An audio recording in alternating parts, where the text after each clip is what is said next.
Good evening, everyone. Welcome back. It is the NA Renegade Cup Monthly for November. It's the Fall Frenzy, and we are in our round robin mayhem. It's day 2. I'm Meat and Greek. With me tonight is Squid. You've seen him. You love him. We're going to have a fantastic evening, and we're going to start it off a great one, Squid. Oh, yeah. We've got a great matchup coming your way. Upper 90 Esports versus the Peeps. And if I recall correctly, I believe these are some of the top teams in their pool. So hopefully we're going to see a very close matchup between two very talented teams. Absolutely. We're just waiting to get started right here. But, man, this is going to be a close one. I don't expect it to be really one-sided, though. The Peeps, you know them. You love them. I think they might have the edge in this one, but don't sleep on Upper 90. They've been doing very well this entire Fall Frenzy. I expect this one to go all the way to Game 5. We love seeing Game 5s here. And, I mean, Upper 90... definitely not a team to sleep on. I think we were talking about it earlier. With Slushy and Democat on that team, I see Democat around once in a while, and usually when I do see him, it's because I'm getting destroyed by him in ranks. So definitely not a player that you want to go toe-to-toe with. But on the other end of things, the Peeps is, well, they're the Peeps. You obviously know them by name at this point, so it's going to be a little bit of a challenge for Upper 90. But again, very talented squad. And I just can't wait to see what they bring to the table. I know that they got some fantastic team players, but it looks like we're going to be taking a little trip to Utopia for our first match of the series. And honestly, I think that's a pretty good choice. We always start off with DFH, and that's a classic, but I like to see Utopia coming once in a while.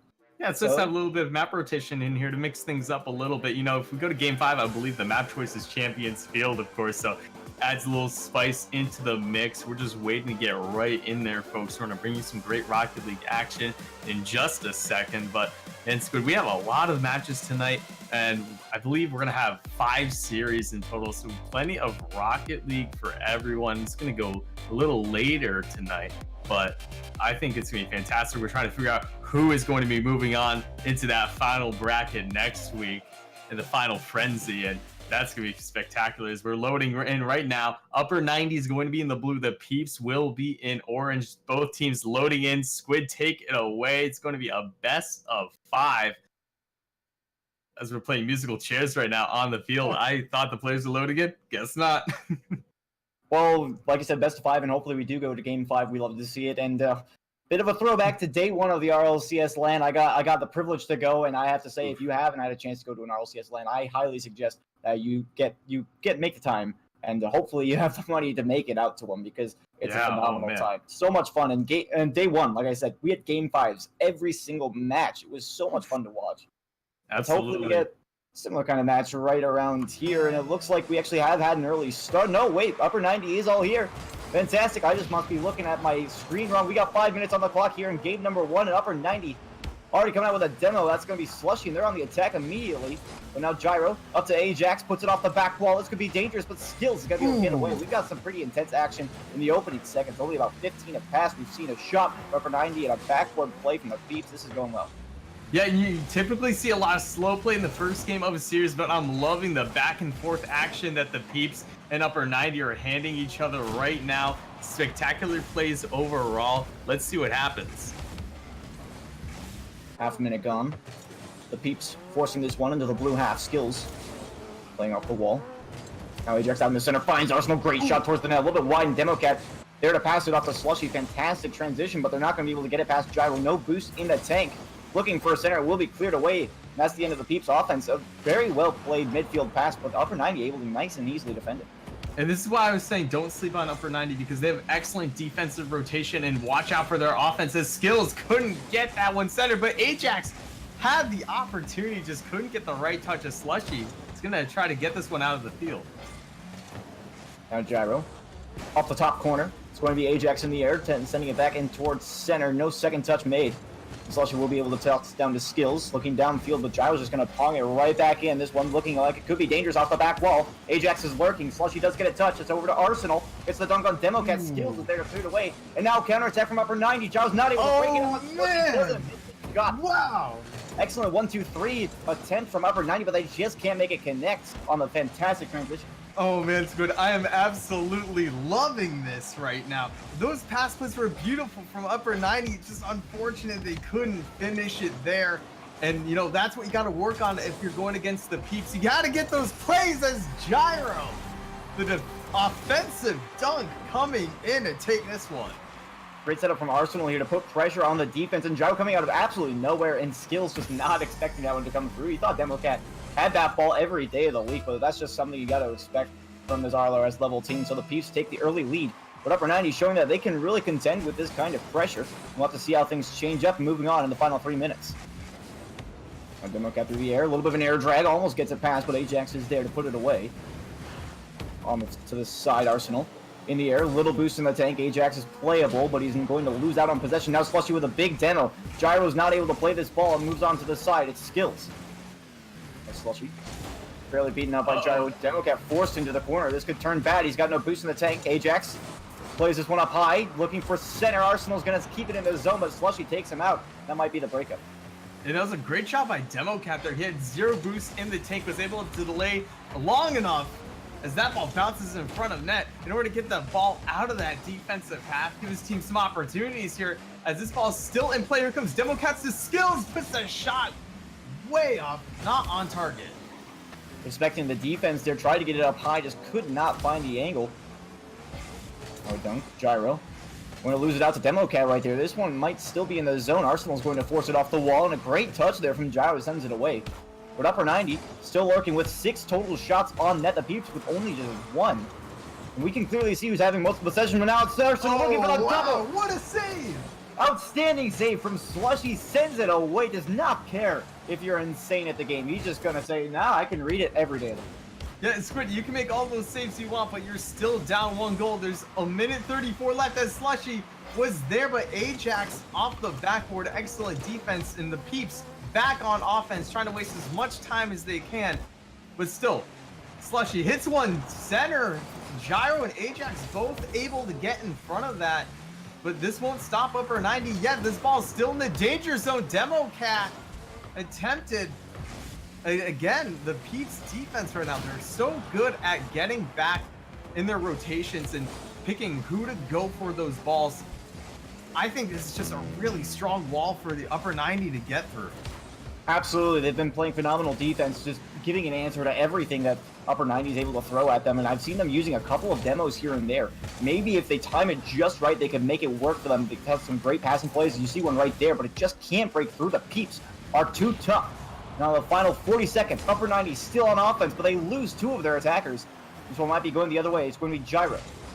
Wrestling in the midfield, flick over top of one, a demo from Skills, trying to get Arsenal out of his own half, but they're not going to be able to push away. 30 seconds remain. Upper 90 trails by just this one goal.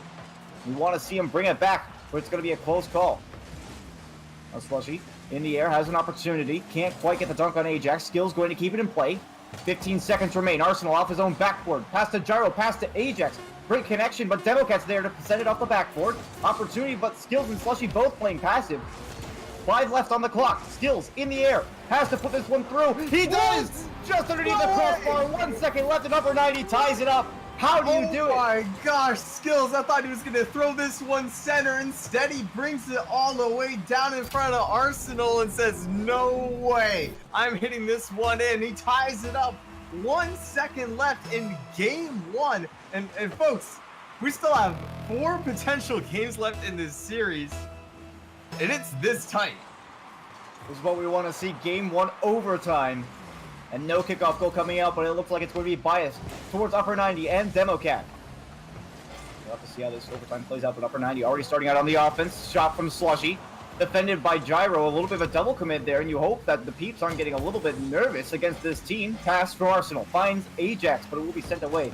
We'll have to see if Peeps can make the use of this. Arsenal in the center, but Skills is there for the defense.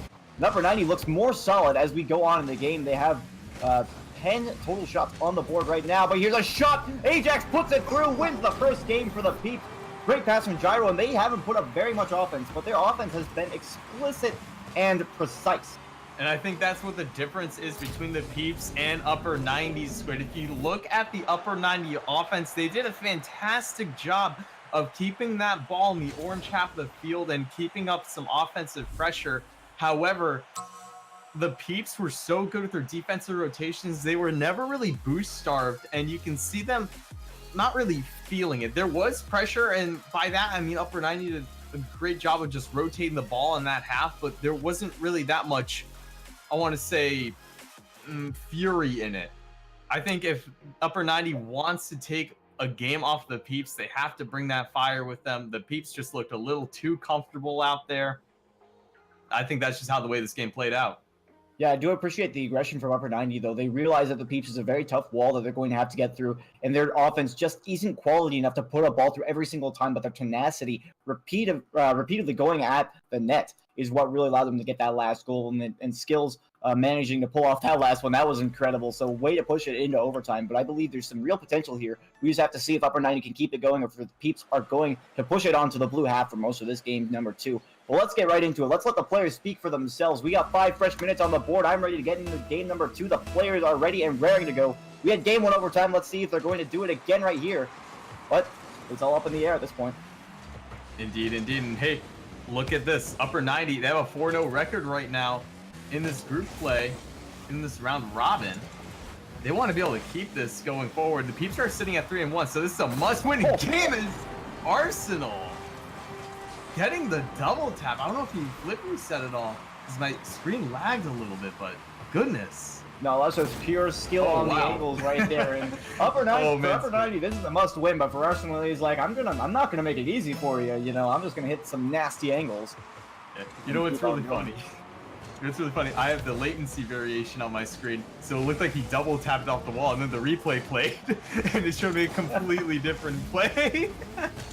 Very nice. Wow. So an early goal for the Peeps. But unlike our last game, they did score first, but not quite so early on. Upper 90 looking to find a response right here. It's going to be Skills.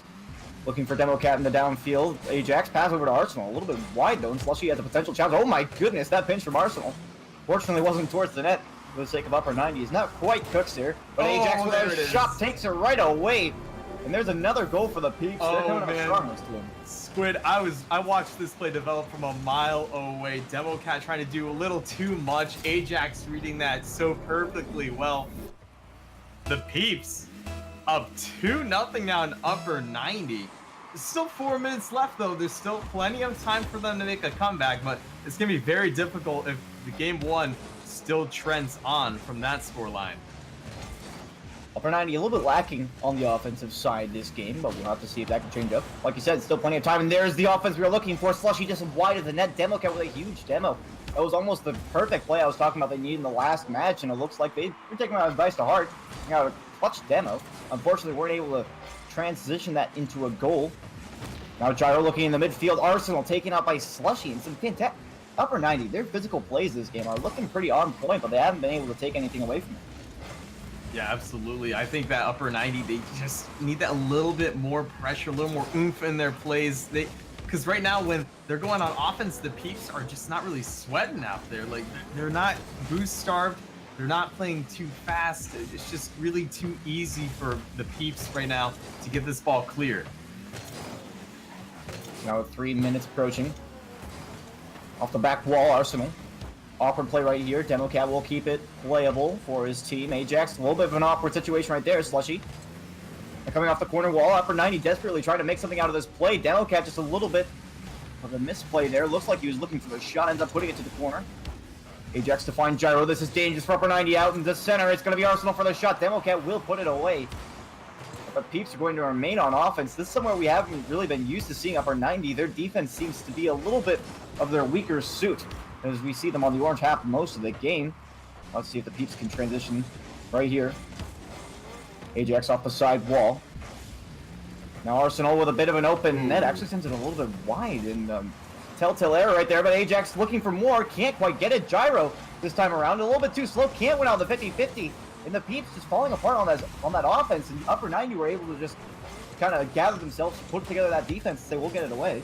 Yeah, if you're Upper 90 right now, you gotta feel pretty lucky after that defensive mishap there in the backfield. They had an opportunity given right to the Peeps as a demo comes out from Arsenal, and Slushy. Can Gyro get the double tap? Ajax there to clean it up. Peeps up 3-0. Yeah, the Peeps seem to be really the kings of putting Upper 90 in very uncomfortable spots right there. You can see Skills trying to get into that challenge as soon as he can, but it's just not soon enough. Ajax walk all over that play. But the Peeps really coming out this game. We got 8 shots on the board for them. And Upper 90, they were looking pretty strong on offense in the last match. The Peeps were able to contend with it rather easily, but this time they don't have to. Only 2 for our blue team. They're trying right here. It's going to be Skills off the pass just a little bit wide. Democat might have an opportunity. Gyro's lurking on the backboard, though, and he will be able to get it away. And another Upper 90 offense has been negated by the Peeps' solid defense. Yeah, and honestly, the offense that I'm seeing from Upper 90 is just not really cutting it for me. We're seeing some great shots and great opportunities, but no one is really applying a lot of that pressure as Skills being forced to come back, make the save. Ajax just has to play a little cleanup and says give it to Gyro, who puts a floater. Not on target though. And you gotta be a little more opportunistic if you're Upper 90. We're seeing these play opportunities develop, but they're not taking advantage. Absolutely. Upper 90 just seems like playing a little bit awkward here in game number 2. And we've seen it on defense, we've seen it on offense, and the Peeps, like I said, they just seem to be very good at putting Upper 90 in those uncomfortable spots where they just can't really decide what's the right play to make. And they've been walking all over them for that. Their offense not necessarily the strongest in the world, but it's working out perfectly for this matchup. Now with just over 30 seconds remaining, Upper 90 is looking at going down 2-0 in this series after a narrow loss in game number 1. This is pretty one-sided towards the Peeps right now. Democat gonna try and get something set up, a last-ditch effort here coming in from Upper 90. Skills in the air, shot towards the net just a little bit wide. Gyro to send it off to the side, and I think that's gonna put a nail in the coffin. Yeah, I believe so. I believe so too, Squid, but there was a prime opportunity there for someone in the secondary to come in and finish that play. Skills puts one on net. Gyro keeps it out. Slushy finally puts one in for Upper 90. That would be great for momentum going into next game, but right here, even on this play, the plays have to come faster. Slushy, I know you got there in time to make the shot and put it in, but for Upper 90, the Peeps, you got to go faster against. You're playing against the team that came in 3rd. For RLRS this season, you got to play a little more aggressively. if you want to make those opportunities happen. Yeah, we want to see more game 1 out of Upper 90. The Peeps were able to just take it to them all this game. They were able to play how they wanted to play, and even on that last one, you're talking a little bit about Gyro, and I think it merits being said a little bit more. That was a fantastic save, managing to pinch it off of his own side, of the sidewall of the net. You don't see that one too often. Unfortunately, wasn't able to get it away, and Upper 90 will walk away with a little bit of a momentum goal. But for the Peeps right now, you're not feeling bad about this series. You won 3-1 in game number 2 with a 0-second goal to go for Upper 90. You won game 1. It was very narrow, but they found their rhythm. They know exactly what they have to do, and they're just going to do it. Yeah, and if you're the Peeps right now, you're feeling really good. You're about to potentially get a sweep. For Upper 90, it gets a little more harder. You have to win 3 now in a row against the Peeps, who are playing really well. But you know exactly what you have to do to finish this series off, and I think they have the skill to do it. Hey, they're at the top of their group right now. If anyone can do it, it's them. They have the potential. The Peeps aren't invincible. There's still plenty of time for them to fix their mistakes and move on. As Democat's going to hit this one, center Arsenal doing a fantastic job getting up on these clears, and just the pre-jumps coming out from the Peeps. They're just playing in their zone. It seems like it, but we should not forget that Upper 90, they've been spending a significant amount of this first minute now in the orange half of the field. I'm excited to see where this goes for them. Skills off the sidewall, actually beaten out by Gyro. That one's off to the backboard. Slushy in the air. Meets Ajax.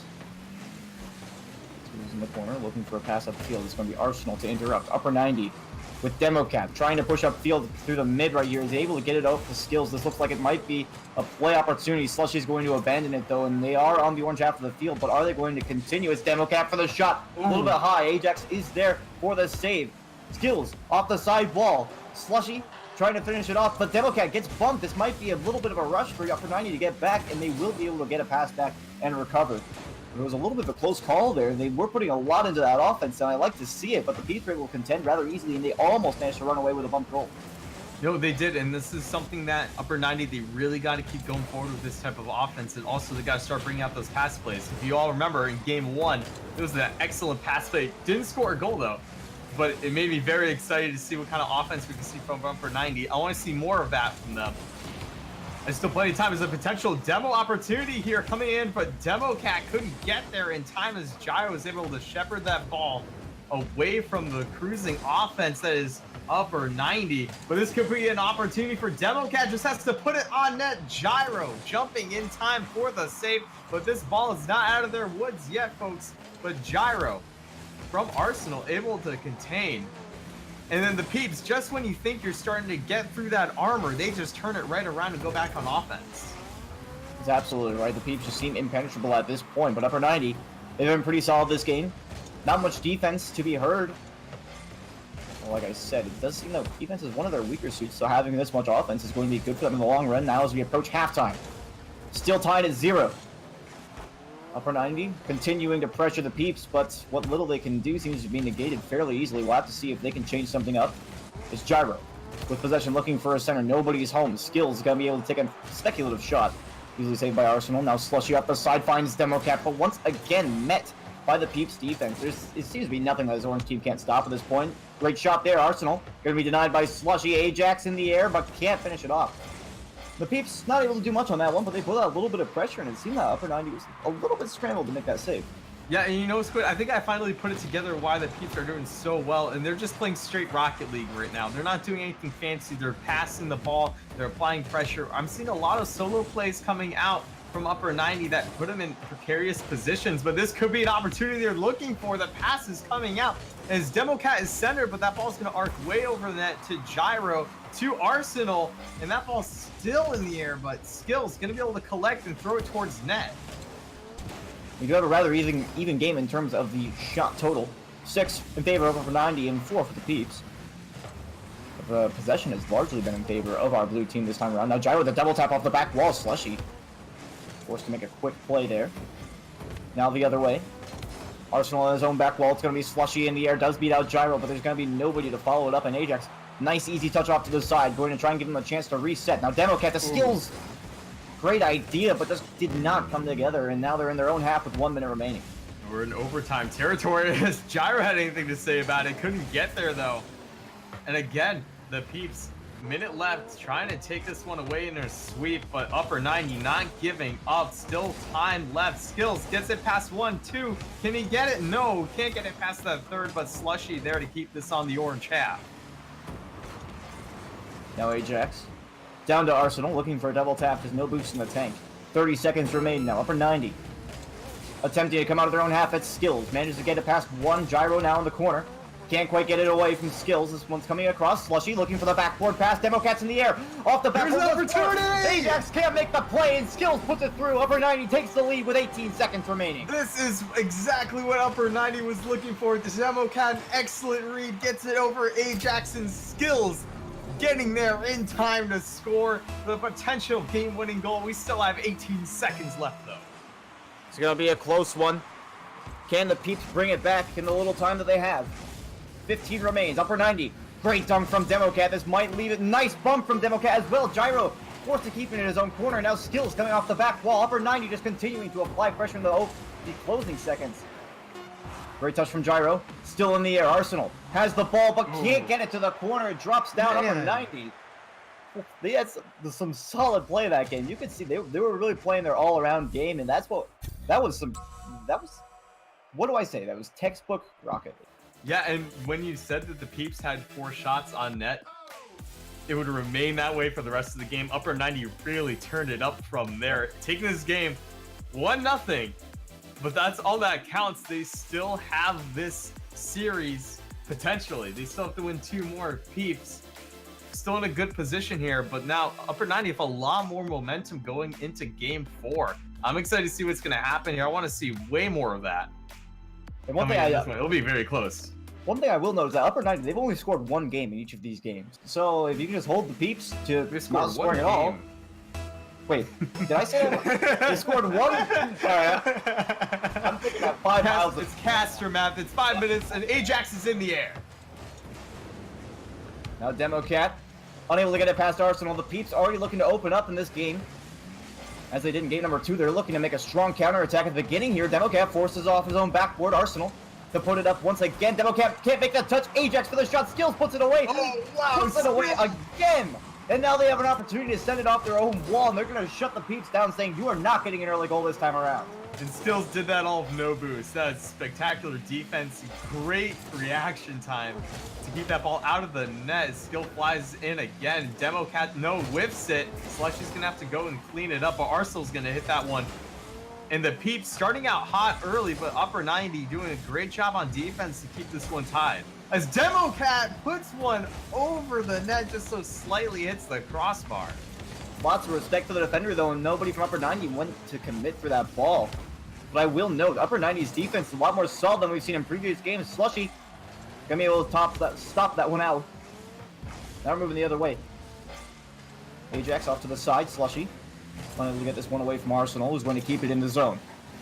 Towards center. Off the ceiling, Ajax almost has the read. Not quite though. Ajax. Oh no, is that a runaway ball? No. Gyro was a little bit too far up. That aggressive midfield coming back to bite him, and Democat gets a freebie. Yeah, and he had full boost too, just couldn't get back in time to make the save. Excellent awareness from Democat to lob that one downfield, and Upper 90 really bringing the heat so far in this game, but the Peeps gotta watch out because they're doing a lot on offense themselves. It does seem they worked the offense pretty well. They got a little bit overconfident there. Gave Upper 90 that free goal. We'll have to see if Upper 90 can break the curse of only scoring 1 goal in every game. Got it right this time around. Now here comes Arsenal. Great save there from Democat defending the Upper 90. That's interesting. Upper 90 defending the Upper 90. Who would have thought? Who would have thought? Ajax off the back wall. Skills. Speculates towards the net. We'll go to Ajax. Up to Gyro. Is there anybody home? It's going to be Democat sending it off the back. Excellent touch. Not sure if that one was crossbar down and in, but he sure wasn't taking any chances. Talk about close on that play there. As Democat has an opportunity, here comes Slushy. Can't make it on target. That seems to be one of the common themes. Upper 90 hitting the post seemingly at every opportunity, unfortunately, but they do get some solid pressure right there. Huge win there from Slushy. Skills gonna send it upfield, trying to make a follow himself, but no boost in the tank. Now Ajax in the midfield might look for a double tap, but just doesn't have the angle. Now Upper 90 on their own back half. Ajax in center. Skills, nice easy save on the 50-50. We've got 2 savior medals on the side. of the upper 90 with skills and demo cat. And they've been, I said that defense is one of their weaker points, but it does not seem to be the case here. In game number 4, they're holding on strong, but they got 2 minutes and 15 seconds to keep Peeps out once more. I'm starting to see similar plays to what we saw from upper 90 previously, where Slushy was bringing that downfield, had skills to the left of him, instead elected to try to pop it over the defender. Instead of passing it to your teammate, you gotta pass to your teammate to make these opportunities happen, because you're not gonna score on the Peeps like that.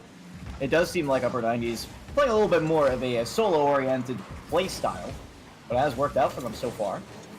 A minute 50 remains, and Peeps once again making an attack run. It's going to be Ajax who has to play this one into his own backfield.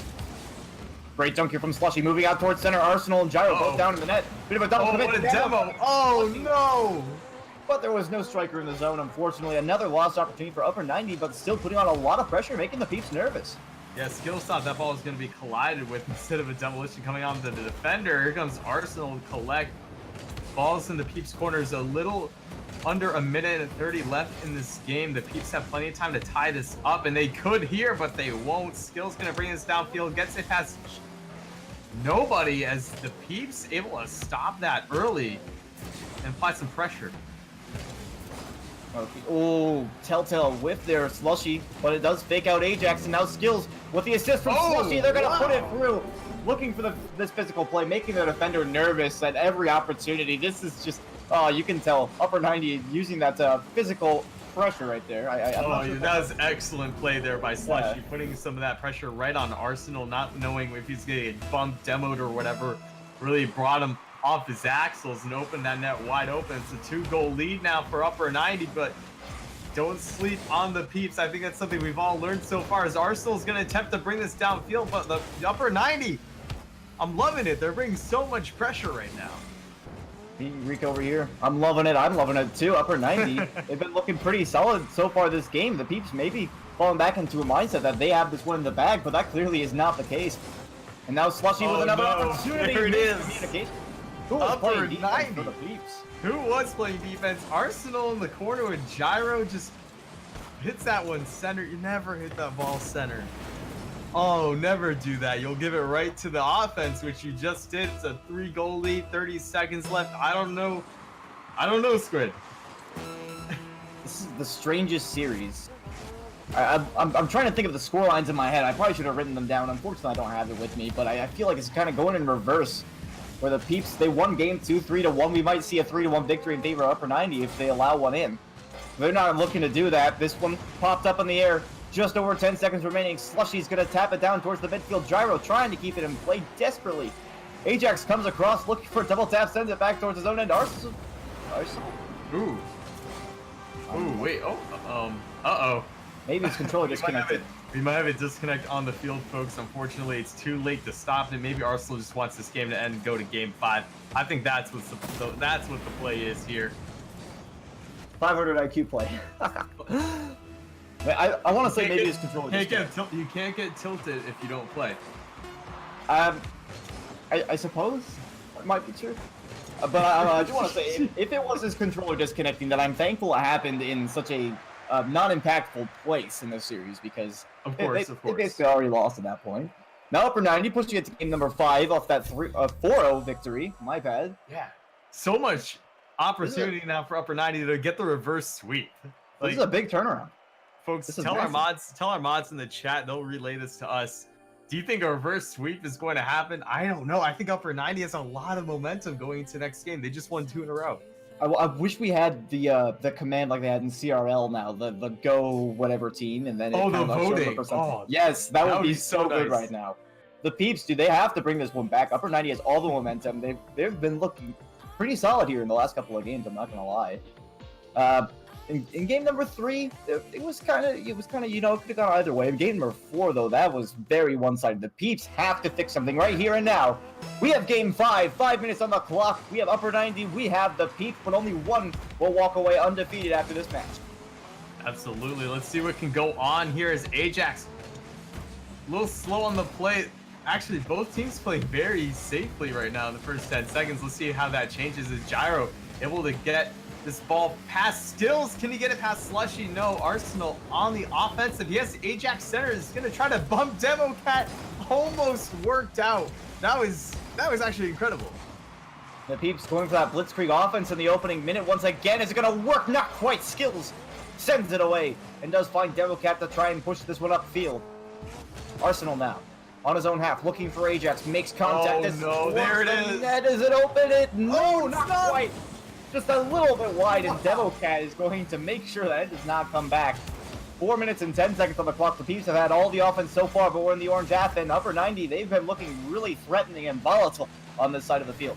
Yeah, absolutely. We're seeing a lot going on, not just for upper 90, but for the Peeps too. We're seeing great stuff going on for both teams here. We're in a minute into game 5. This is what the people want. It's Democat brings that one into the net, and like talk about just bustling this ball over there. That is an attack of opportunity to its maximum as far as Rocket League is concerned. He's setting up the ceiling, saying, "Oh, I'm out of this." Wait, not quite. I'll just go ahead and make another tap right here. Take it away from the defender. And upper 90 now have the lead. The Peeps, they got to give a little bit more respect to upper 90. It seems that they were playing a little bit light in the last match, and now they're really struggling for it. Skills. Oh my goodness, almost not quite. Almost had the around the world shot there coming from his own net. Not quite happening though. Narrow miss. Will be wide of the net. Democat sending it in towards center to Slushy. Finds Democat once more. No contact made though, and now the Peeps going to start their attack run. Demo from Gyro, but no follow-up. Slushy was taken out of the play, but Skills with a solid clear. Now Ajax, unfavorable pinch there in the corner. Skills going to try and turn it in himself. Not quite going to happen. And the Peeps are able to send it off to the side, but another physical play there from Skills, and Democat's able to take over for him. And upper 90 have been making use of these physical plays, but only where it matters, which is a real big difference from game 1. Oh my! Slushy! No way! How does he do it? Wow! Reading the pass across, able to send it off the crossbar, and then play it away from there. What in the world is this man thinking? Oh my goodness, if that was in that position, that would have been a goal. That's all I have to say about that one. An own goal at plenty that. of time. Yeah, an own goal at that. Is plenty of time. Still half the game left for the Peeps to tie this up. But upper 90 right now in position for the reverse sweep. Let's see what happens. Honestly, I have to say that might be the greatest save in competitive Rocket League that I've seen in some time. So kudos, and I'm including RLCS Land on that one. I mean, oh, there's a great save. Speaking of great saves, Democat's going to stop that one out right before the net. Ajax not going to be able to turn that one in. The Peeps now hounding, fighting at the throat. It's a triple commit. No way, Arsenal. They're still able all to turn three. He had all three of the upper 90 esports players in the air for that ball, and he had that open shot and it goes wide. You can't let that happen. And the Peeps unable to make the infield passing play as well after the fact. This is well and truly a nail-biter, and the Peeps are going to have to put themselves back together. They're looking like Humpty Dumpty over here on the offensive side. Upper 90 in the meantime, they're looking a little bit like Humpty Dumpty on that triple commit on the defensive side. This is just a match of nerves right now. Who is less nervous in this game? Right now it's upper 90. They are in the offensive zone. With a minute and 35 to go, they just have to time out the Peeps right now, and it's definitely looking like this could go either way based on the gameplay. Yeah, which team will have the great fall and shatter to a million pieces? A minute 20 left on the clock. Peeps down by 1. They have to tie it up, or else they'll have, I believe, 2 losses. Oh, is that so? Yeah, I thought they were undefeated. Nope, upper 90 is, and they want to keep that record. Because remember, folks, the top 2 teams from each pool will move on to the final frenzy next week. So really, it comes down to every single match you play. As Democat can't get it past Arsenal, this could be the opportunity as Skills heads up play there. And immediately just pushed all the way back on defense are the Peeps. But this could turn into an offensive momentous play, but it does not. This match could still go either way off of a burst play from either side. 40 seconds now remain. Slushy playing it towards his own corner. Arsenal's going to be there to contest. Loses out, but Ajax is going to be able to inherit. Just barely past Democat. Touch over to Arsenal. Gyro, last man playable. But Democat, plenty of boost in the tank. Oh, here comes Slushy! Neutral. Great save. Arsenal coming across, sending the upper 90 away, but now towards the net. Skills off the wall. The half volley off the wall sends it up by 2 with 19 seconds remaining. Upper 90 is running away. Look at the speed on this shot. No chance at all for the Peeps on that one. Upper 90. 19 seconds away from completing the sweep. I'm not saying it's impossible, but if you're the Peeps right now, you better get it going. So much So many nerves for the Peeps right now. The final 10 seconds rapidly approaching. Arsenal off his own backboard. Democat going to keep it in play. Still on the orange half. The Peeps need something absolutely right now. There is no dropping this play right here. And Gyro turns just a little bit in. And the game's over. Upper 90 takes it in a reverse sweep against the Peeps. Oh, what a fantastic series. Goodness. This ball is still in the air. Rule 1. Oh, man. Can you believe it? Wow. All right, well, got it. Man, That I was was- taking notes. There's so much to talk about here. There's so much. That was our first series of the night, and you know, everyone in our production was telling us, oh man, this week is going to be so intense. They were not lying at all. That was an excellent series. Upper 90 bringing it back, coming in clutch, taking it in reverse sweep. They're going to remain at the top of their group after that one. The Peeps falling to 3-2. This could prove deadly to their run. They want to make it to that final frenzy. They got to try a little harder here. They have to win out, I believe, to have a chance. Whew. But goodness. I mean, Wow. let's have a moment to relax real quick and just kind of take it in. Like, what just happened? Oh yeah, upper 90. They that popped was- off in the final Yeah, three they games. did. That's what happened. There is no doubting that this team is definitely incredibly high caliber. They just took down the Peeps. Who knows? They could make it all They the rest woke run. up.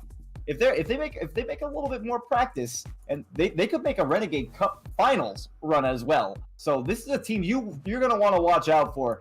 But I think we're about ready to take a break and kind of refresh ourselves before our next series starts. We hope that we have more matches like this. This is your North American November Renegade Cup Monthly, the Fall Frenzy on Nexus Gaming, sponsored by Sonics, and we'll be right back.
Welcome back, ladies and gentlemen. We are live once again, and thankfully so. We've got another best of 5 series here on Nexus Gaming. This, of course, is Fall Frenzy, your November North American Renegade Cup monthly. I'm Squid, joined by Meet and Greek once again. We had an exciting match last time around, and we are ready to go on this next one. We're going to be seeing Regalia versus Relentless, and oh boy, even our broadcaster was saying like this is going to be a good match to watch. So I have a lot of faith in our broadcaster. Man, it's good. After the last match, I had to reline my glasses after that one because, oh man, we were treated to a great series. I expect the most out of this one as well. Relentless, not a team that we've seen a lot of beforehand, but Regalia, got to remember, they came in tied for 5th, or it's like the 5th to 6th place. They came tied for 5th in last month's Project Phoenix, and that's pretty good. So yeah, it's okay. It's only pretty good. It's only pretty, no, they're a fantastic team. They're really gonna bring it to Relentless. So Relentless, if you're playing tonight, you're playing right now, you gotta bring it back to Regalia. You gotta keep up that pressure. You gotta make sure your defense rotations are on point, of course. You gotta make sure that offense is sweet with those sick pass plays. Sweet with those. Hang on, can I get that? Can I get a clip of that, please? Oh goodness, please don't. With those 6 pass plays. Quoted Meet and Greek 2018. Regardless, our players are ready to load into this match. Let's get right into it. 5 minutes on the clock. Here at DFH Stadium, 5. we should DFH mention Stadium? the DFH classic Stadium. DFH Stadium. One of my favorite maps, though to be perfectly honest, just about any of the maps are my favorite maps. I still like the beach map as my favorite map, and no one. That is unpopular opinion. Unpopular opinion is beautiful. Salty Shores, best map. Salty Shores is a beautiful map. I love the colors. I love the colors, and I'm colorblind. I love it. It's so beautiful. All right. Well, I'm colorblind too. Probably not the same way, but I'm a little bit colorblind too. I think we just grew closer together. But let's get right into this one. We're still waiting for these players to join in. Squid though, like, we are very lucky tonight, and again, like what we were saying before, the matches just incredible quality. And that's exactly what we expect from these players. We are on a Swiss stage after all, and oh boy, we've got a doozy of a match for you today. Regalia in the orange, Relentless in the blue. I'm ready to go. I hope that you are too. The players are already on the field, and it's going to be Doombug with an opening shot. Bullseye. We'll send it away, and well, I guess Regalia is coming out swinging. It's going to be Halcyon to follow up. Can't get it past the defense. Another shot coming on Doombug, going to continue the offense. We have 11 seconds off the clock and 1 goal on the board. And I don't see Regalia slowing down after this one. They came here to win after an unfortunate finish last month. They are plowing through immediately, trying to get to that top, trying to qualify for the final Renegade Cup in February. Month. The finals of Renegade. Let's see what can happen. So much already. We're not even 30 seconds into this game, Squid. We have a lead for Regalia. Relentless playing a lot of defense right now. They have to apply that pressure as a big pinch comes out. Halcyon to Doombug. Couldn't get it in. We've already got 6 shots on the board for Regalia and 40 seconds off the clock. So if there's one thing you need to know about this, how this match is going, it's that Halcyon. Wow. 7 shots and just a near miss there from Halcyon, and oh boy, Relentless going to finally find their way to offense, something they so desperately need. Their defense has been already a little bit hampered. Now Bullseye. 7 shots, that's insane. 7 shots in the first minute, folks. That is incredible offense. And with that rate, you're looking at, oh boy, help me out catching up here. 35 goodness. shots? 35 shots on goal. That number stays true. Sham puts another one. And Halcyon, there again, another shot. Like, so many opportunities coming out for Regalia early, and Relentless really playing on their toes as this ball barely gets cleared after Neb able to flick it up to Ricky. You're excused, Sham. You can leave the arena now after that angle. What in the world was that? I'm fairly certain that was in as well. Now here comes Doombug, here comes Sham. Oh, there it is. Crossbar. He's getting revenge for barely missing out on that first goal, but wow, Regalia, you gotta calm down on the offense. Yeah, chance. 10 shots, 10 shots on net, folks. 2 goals for Regalia. Relentless, there's a lot to work on. But I think there's still plenty of opportunities left. Remember, folks, this is only game 1. Both teams have yet to really get a feel for each other. It's just the opening match is a 5-game series. Hey, we saw last series, reverse sweep. Anything can happen. But Halcyon saying, no, we're in control. Anything can happen, like each member of Regalia getting their own goal on the board, and here's Halcyon with his at the 12-second mark. 12 shots on net. We only need 2 more in this second minute, and we'll be on track for a 35-shot game. It's for Relentless' sake, I hope we don't arrive at that point. There's another one, Squid. Oh boy, Sham looking for that shot. Rick is able to touch it away, but Doombug off the post. Sham can't keep it in, and we're just 1 shot shy of that 14-shot mark here by the 2-minute mark. Unfortunate, but Regalia is still showing that they're dominant. Relentless has yet to get a single one.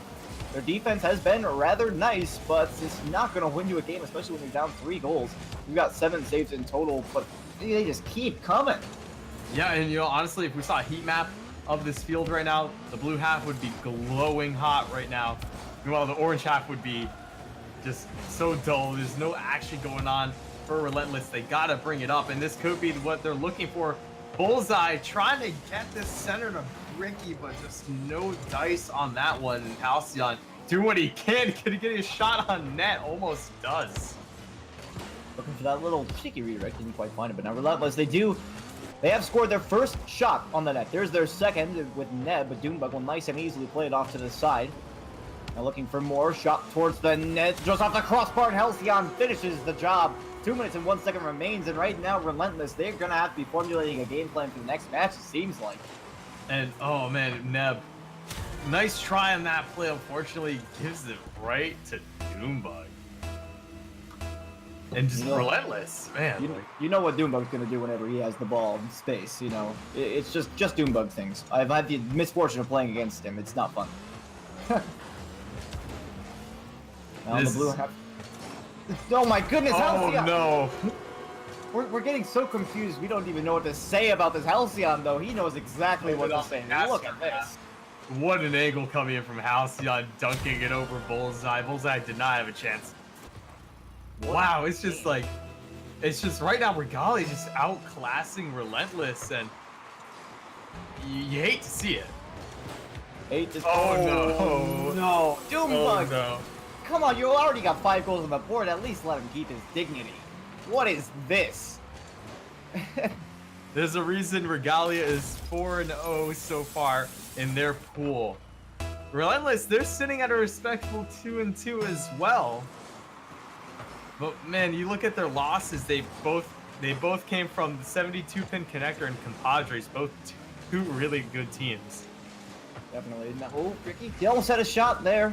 It was defended rather well. We haven't seen much of Regalia on defense, so it's really, we can't say with confidence how their defense is playing right now. Their offense has been playing fantastically, and here's Sham. Does not care that you're in the way. He's going to score regardless. You do not matter to Sham. And the Brazil Squid is now set up in game 1. Let's look at that shot count really quickly. We're at 19 for Regalia. Still a minute 23 left in this game. That's just a little bit one-sided, I think. 19-3 shot count. And there'll be plenty of opportunity for improvement for Relentless. Oh, absolutely. As another one going through, we're at 20 shots now. And yeah, 21. Man, this is just hard to watch in terms of just Relentless. You have these opportunities available, and I know that you guys can do it. There's plenty of opportunities in game 2. As Sham puts another one towards net, Bullseye has to come in. And I know this is a wide margin of victory so far for Regalia. But we're only in game 1. And remember, we saw that reverse sweep in our first series. Anything can happen. I think everyone knows this is Rocket League, of course. As Ricky's going to send this one downfield to Bullseye. All 3 of the Regalia players in the corner, but no dice as offense couldn't take advantage of that. Sham's going to put a shot on net. Ricky can't get up in time. Halcyon actually able to get a touch on it. It's a little bit interesting. Sham did find the upper 90 on that one, though. The perfect placement, regardless of the defender being in net. He's able to make the play on that one. Just shows the skill level that Regalia is really bringing to the table. We got 2 hat tricks, 1 for Sham, 1 for Halcyon, and Doombug is only 1 goal away. We might have a hat trick for all 3 players on Regalia, and they've got plenty of shots to go with it. Now, with under 30 seconds remaining, if you're Relentless right now, something has got to change. Honestly, just about anything. You can throw your rotations out the window because they clearly aren't working. Doombug, no, just barely missed out on his hat trick because the crossbar sent it down and away. And Crossbar, the best defender in North America. Let's see if Doombug can get another shot. Can he get the double tap off the ceiling? He cannot. And that looks like it might be the end of the shot count. And even at the end of an open net, the ball just does not find purchase for Relentless. And Regalia just take this one 8-0. Relentless definitely could have used a little bit of momentum goal there at the end. The shot differential is absolutely massive. Fortunately, Relentless, they had plenty of saves, 12 in total.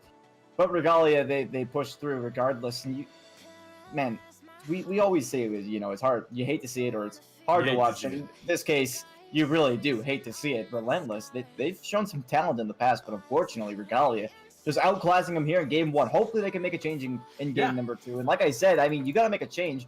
And at this point, with this kind of scoreline, it doesn't matter if it's an unorthodox change. Just go with it. Hopefully it works for you because playing the way you are right now, it's just not going to work against Regalia. They're just too good. And I mean that, I don't mean to look down at Relentless. I mean to look up to Regalia because holy cow, they came out, they are looking phenomenal. There is no other way to put that. Listen. Relentless still has plenty of opportunities left. That was game 1. It's game 2 now. Fresh new 5 minutes. Fresh scoreboard. Here's what you got to do. Get those bumps out. Get that pressure on. Make sure you boost up Regalia because they were walking all over you how much time they were given. Play Relentless. Live up to your game. You can take it. Take it. I always want to see these underdog teams come out and really show it to these expected winners, Right. Regalia. You can say, listen. I didn't say anything, right? That wasn't me. That was somebody else. Okay. Oh, goodness, Squid. Fresh 5 minutes on the clock. Relentless Regalia 0-0. It's a new game. Let's see what can happen. As Halcyon immediately trying to go on offense with Ricky. Gonna send this one downfield. Gets it. No, can't get it past Doombug. And Neb, last defender, has to play with the ball there to keep that out of the offense's hands. Great, awesome job there. As Ricky might have an opportunity, but Halcyon just too quick on the trigger there. Ricky had the opportunity to go up for that ball, but hesitated just slightly. They give Halcyon the room as Ricky puts a shot in towards the net. The best opportunity that Relentless has had so far. It goes barely wide. And that's really gonna burn, but if you're Relentless, you want to take away. They had plenty of possession. They almost had a complete minute of possession, it seemed like there for the longest time. They managed to get a shot on the board before Regalia even got into your own end. So that is a huge takeaway. A definite improvement so far. We'll have to see a defense here. Neb is going to be able to force that challenge off to the side. Now with possession in their corner. Past Sham, Doombug. Going to try and play this one with a pinch. Does so quite nicely. Sham now looking for center, but Halcyon nowhere to be found. And Ricky will be able to play it upfield. And once again, we're already seeing more of Relentless in this match. And that's something we'd love to see. We haven't seen much of the defense from Regalia. Maybe they'll be able to break through somewhat easily. We don't know. Yeah, you'd love to see this, but as Halcyon let that ball just go right by and buzz a bullseye. Puts it on net. Well, Unfortunate own touch there from Sham puts it in. a little bit of an assist there from Sham, but you know, if you're relentless, you take those. That's how You it take goes those. sometimes. No, I'm loving this right now. Relentless coming in, playing super hot in game 2. They're putting game 1 behind them. They are coming out here, folks, to really give it to Regalia. Let's see what happens. Is Neb, can he get the redirect? No. Sham in position, shadowing him on defense just in case. And it did look like he had Ricky as an option over in the corner. There was just a small miscommunication there. I believe Ricky thought that Neb was going to be taking a shot. But the opportunity was there, and that's what matters. And Regalia, at present, down 1-0 as we approach our 3-minute mark. Remember, our scoreline at the end of regulation in the last match was 8-0 in their favor. Yeah. It was an incredible turnaround. Now Doombug speculating towards the net, just wide. He will be coming down, though. He's in the air. Touch off the back wall. Doesn't go away. No, Here it's comes Neb. Halcyon! And he does finish it off. Ooh. And they tie it up. Regalia come back. 2 minutes 46 on the clock. There's still chances for Relentless. They do not want to lose the momentum that they had in the first half. 2 words, backboard defense. If you're relentless, you gotta make sure you have that. Regalia gonna walk all over you if you give them all those opportunities off the backboard. And right now, they tie it up. A lot of momentum still potentially for Relentless. They're playing a lot better than in game 1. We'll have to see what happens going forward. As a little over half the game is still left. Still plenty of opportunities for both teams. As Sham has Halcyon center. Can he get it to him? He can't. As Neb was there to kill off that play. Definitely some great interference there from Relentless. Their defense is looking a little bit shaky in the last match. But that's only because Regalia were able to put in 8 goals. I mean, regardless of that, if you look at their defense critically, they actually did a really good job of keeping Regalia out, and that just goes to show right there. And now Halcyon finding Sham in center. Great shot off to the right side. Puts it through, and Regalia take the lead. 2 minutes and 8 remain. That's just unfortunate defensive positioning coming in from Relentless. Ricky was the last one back, tries pre-jumping this shot, and that led to that open opportunity. Regalia take the lead after being down by 1 for most of this game. But man, Regalia bringing this back, Squid. As Ricky had an opportunity for a redirect, just couldn't get the touch. Halcyon on defense. Excellent positioning there. And Squid, man, like, I just get so excited. I'm getting so excited over this game because this could go either way. There's still plenty of time left. As Relentless trying to get one through Sham. Excellent positioning. He's bringing this downfield. Can he get it past Ricky? He does. Well, usually the general rule is that if you can't hit the ball, hit the player. But in this case, Ricky didn't have much of an option. He had to make contact, but Sham was just barely able to get it away from himself before that contact was made. So now Regalia with a 3-1 lead for Relentless, though. I mean, even if you lose this game, and there's still time, so you haven't lost it yet, and I do not want to see them quit now. Especially with this huge face-off win going towards the net, it will be Halcyon to touch it away, but Relentless, you have to take away so much. You got to get all this momentum from this game. You really tighten the lead from Regalia. You've got to make this work. Absolutely. Let's see what can happen here. 120 left. Ricky to collect. Excellent job keeping that out of the clutches of Sham. Sham was going to have a great opportunity. Demo on Doombug. Well, looks like this might just relieve some pressure instead of gain offensive momentum for Relentless. Doombug back to Sham. Nope, to Halcyon. No, Doombug trying to get it himself. And man, Squid, a minute left. It really felt like Relentless is really taking this game, but they're starting to lose a little gas here. It does feel a little bit like that, and they're definitely still playing better than they did in the last game, but it feels like Regalia might have, you know, they looked at it critically. They thought, all right, well, how did Relentless start to get the upper hand on us? And then they discovered what that was, and they just started to shut it down, and they realized that Relentless, they've been playing a little bit more aggressive on the offense, and we have seen that playing man, the opportunities, Squid. Neb had a chance there to be aggressive, but instead turned around. You cannot do that. You got to commit to that play. There's plenty of chance there to maybe even get a dunk or something on net.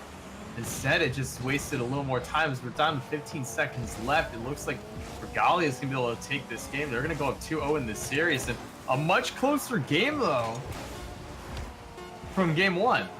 Without a doubt. We love to see that one, but oh, wait, we might have an opportunity. Oh, okay. There's 1 second. It's not over yet. It's not never over. Never in Rocket League is the game over. If they can get a favorable kickoff, they could take this and score it. we are not saying that the game is over yet, because with 1 goal down, the game is never over until the ball hits the ground at 0 seconds, okay? So this could be huge. 1 second left on the clock, that's and, it. and it just dies. Unlucky. Dang. For all the hype we put behind that one, didn't quite play out how we had hoped it might have played out there at the end. Not that Got 1 exciting, second though. off. But Got Relentless, exciting. they got that huge momentum goal. Yeah. They realized scoring or losing a game 1-3 versus losing a game 2-3 is a massive difference, especially in the minds of the players. So, I mean, let's look at it this way. Yeah, absolutely. Lose by an 8-goal deficit in the first game. Lose by a 1-goal deficit in the second game. I'm noticing a pretty positive trend here for Relentless. Hopefully they can keep that going. We'll have to see if they can. We're about to put a fresh 5 minutes on the clock. Relentless on the verge of getting swept. Regalia almost about to take this series. Let's see if Relentless can bring this back. Almost. Hey, remember, we said this it's not over. We said this last series and it went all the way to game 5. And we got the reverse sweep from upper 90. So let's see what happens here as Bullseye really shot opportunity, and then That's another opportunity. Again, you're turning around. You gotta apply that pressure. Turning around gives more chances for Regalia. You gotta commit to that play, especially because you weren't the last man back. You gotta trust your teammates.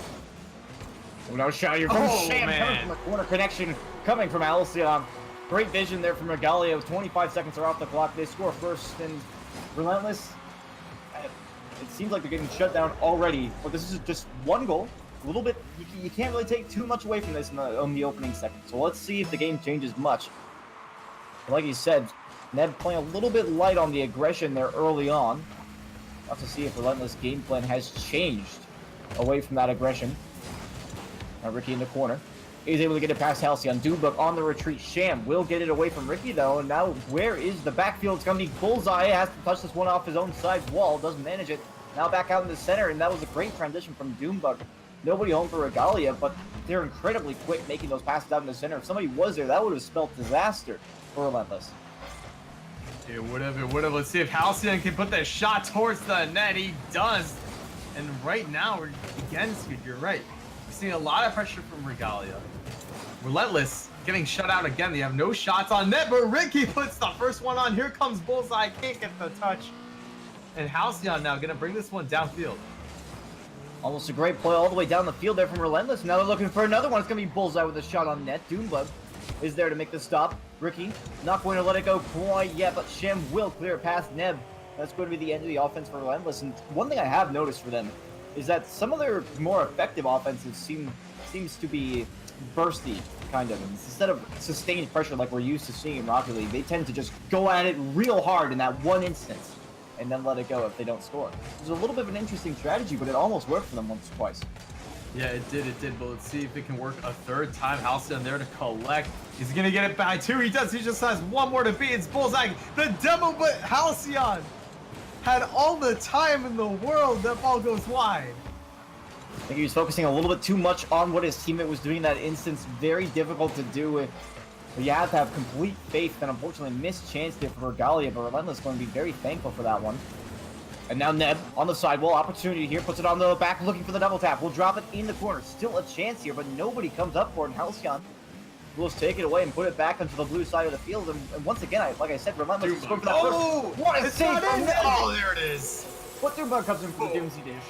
You can make great saves all you want, but if you can't get it away, then Dubug's just going to punish you for it. I think it's pretty funny how Doombug was there to collect his own serve and score that in. Excellent offensive-minded play there coming from that really great shot opportunity. And with half the game left, as Bullseye barely get in front of that one. Man, Squid. Man, that's all I gotta say. There's a lot going on in this match.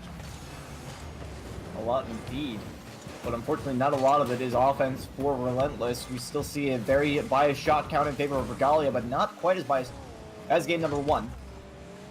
And still some quality opportunities for Relentless as we've moved into our second to last minute of gameplay. Halcyon now trying to waste time, maybe get a shot in there. Doombug now trying to play it slow. Nev earns himself a savior medal with that stop there. Now Ricky backwards in the net. Halcyon's going to play it slow, gets it around him. Oh, But he no, misses again. Again, but Sham's going to be there. Sham. Fortunately Sham for to clean Regalia. up. second time we've seen Halcyon miss an open net, but hey, when your teammate's there to clean it up, it doesn't matter. Hey, It's not about personal stats. It's about getting your team through. I mean, if you look at it this way, if you're about to sweep your opponents anyways, I'm not really sure if it matters if you miss the open net or not, if you're playing well personally. That's as long as you make it through the series, and right now for Regalia, they're in a pretty solid spot to do that, and Relentless, that momentum from game number 2, not exactly transferring to this match so well. Got about 1:30 on the clock. This could be an opportunity! Oh no! It did look like Sham was pretty solidly positioned to make the save. We wouldn't have known for sure unless it was in, unfortunately. But just with, oh, Halcyon, you can't do that. Trying to come up with a redirect. Bullseye will get it away and himself a savior medal at that. Now Doombug, own half. 1:15 remains. Relentless needs something pretty quickly here, otherwise their hopes might die out for this series.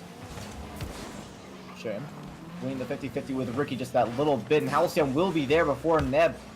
Pushing them that far down the field, and Doombug's going to be able to shut down the offense right here and continue on. This looks like it might be the final nail in the coffin. If they can score here, that's definitely going to be it. But how exactly was Halcyon doing there? Trying to play a little bit of freestyling, it seemed like. They might be looking like they're already taking the win, but Relentless is going to have something to say about that. Yeah, and Squid, just throughout this whole series, I could see it. Regalia, they're just so much faster, and they're responding more quickly to many opportunities. You see these random bounces going off the walls, but they're right there to go collect, just like how Sham did there. You're not seeing Relentless going for those plays. They're not getting those reads that they want, and there's a lot of miscommunication. I see lots of double commits coming through, just like there. Bullseye and Neb both going for the ball. Maybe they're both really in that defensive mindset, or maybe they're not telling each other who's committing for it, but that's just something you have to work on. They're gonna fall in this game. They're gonna fall in this series, and I believe with this score line, I don't think they'll be in contention to make it to the final frenzy. It'd be rather disappointing if you're Relentless, and an unfortunate loss, but against Regalia, I mean, you don't really have many other options than to lose. I mean, they just look so good coming out today. And we saw Halcyon, like we said, missed a couple of open nets, and I mean, if he had scored those open shots, that'd be a 5-goal deficit instead of just a 3. Disagree with that. Because all of the open nets that Halcyon missed were scored immediately after by his teammates. I might be recalling the first open net that he missed off the demolition wrong, but I do recall Sham getting that one. We call him the janitor in this series. I suppose we'll call him the janitor. This one. Janitor. Regalia take this a clean sweep 3-0. Relentless, unfortunately, will be knocked out. Well, not technically. I think they still have some matches to play, but they will not be in contention to move on to the final frenzy. However, plenty of things for them to work on going into next month.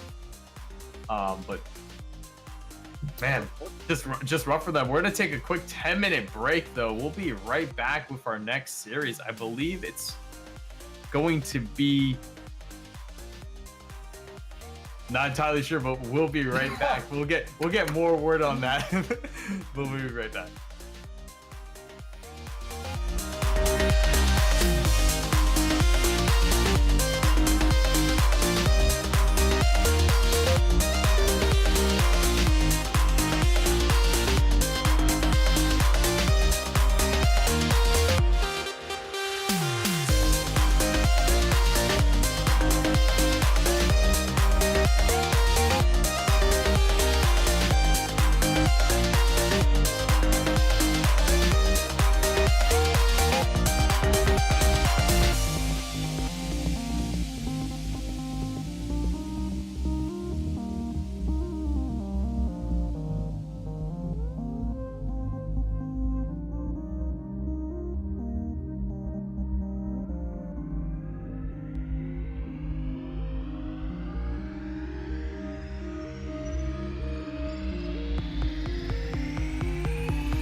so sweet even when they hurt. You wanna feel, wanna fall in love, wanna give it all up, but you don't want to lose your control. Are we playing this game? Oh, are we playing this game? Are you too afraid, or are you giving in? Let the games begin, 'cause I play to win. I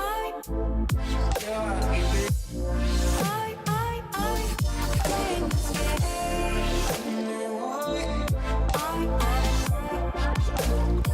'Cause I play to win.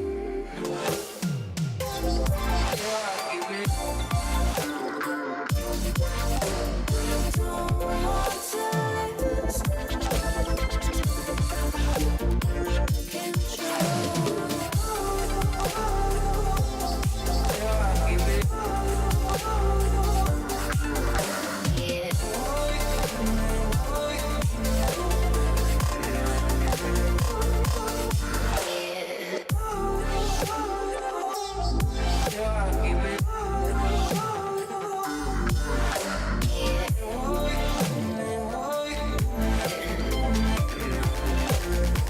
Cause I play to win.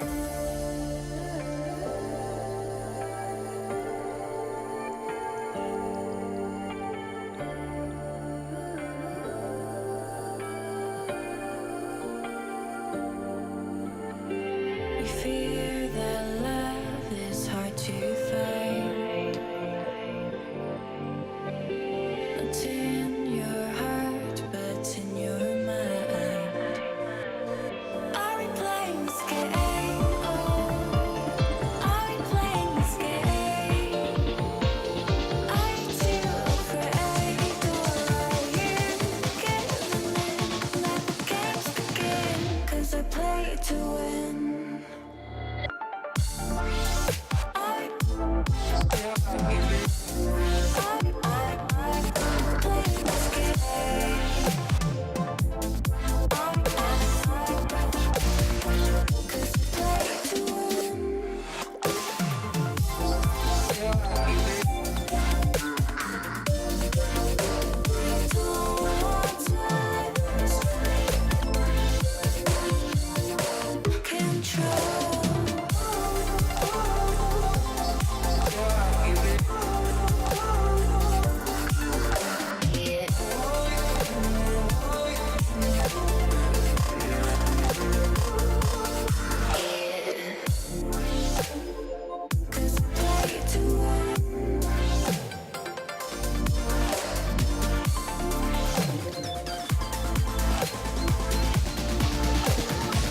Cause I play to win.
We are back. We have our third series coming up. I'm Meat and Greek. With me is Squid. I don't know if I'm pointing in the right direction, but I don't care. We're having great Rocket League action tonight. We have our next series. It's going to be the Compadres versus Regalia. And this is going to be much closer than last series. And man, we've seen it all, Squid, tonight so far. We've seen a reverse sweep. We've seen a regular sweep. We're going to be going to Utopia Coliseum, and I'm hoping we see another Game 5 situation. I don't care how we get there. I just want to see a close series. I mean, we always hope for a Game 5, to be perfectly honest. But with these teams, I mean, it's probably more likely than we would like to think. Compadres and Regalia. Obviously, we just saw Regalia, so it looks like they're playing pretty well. Yeah, they are.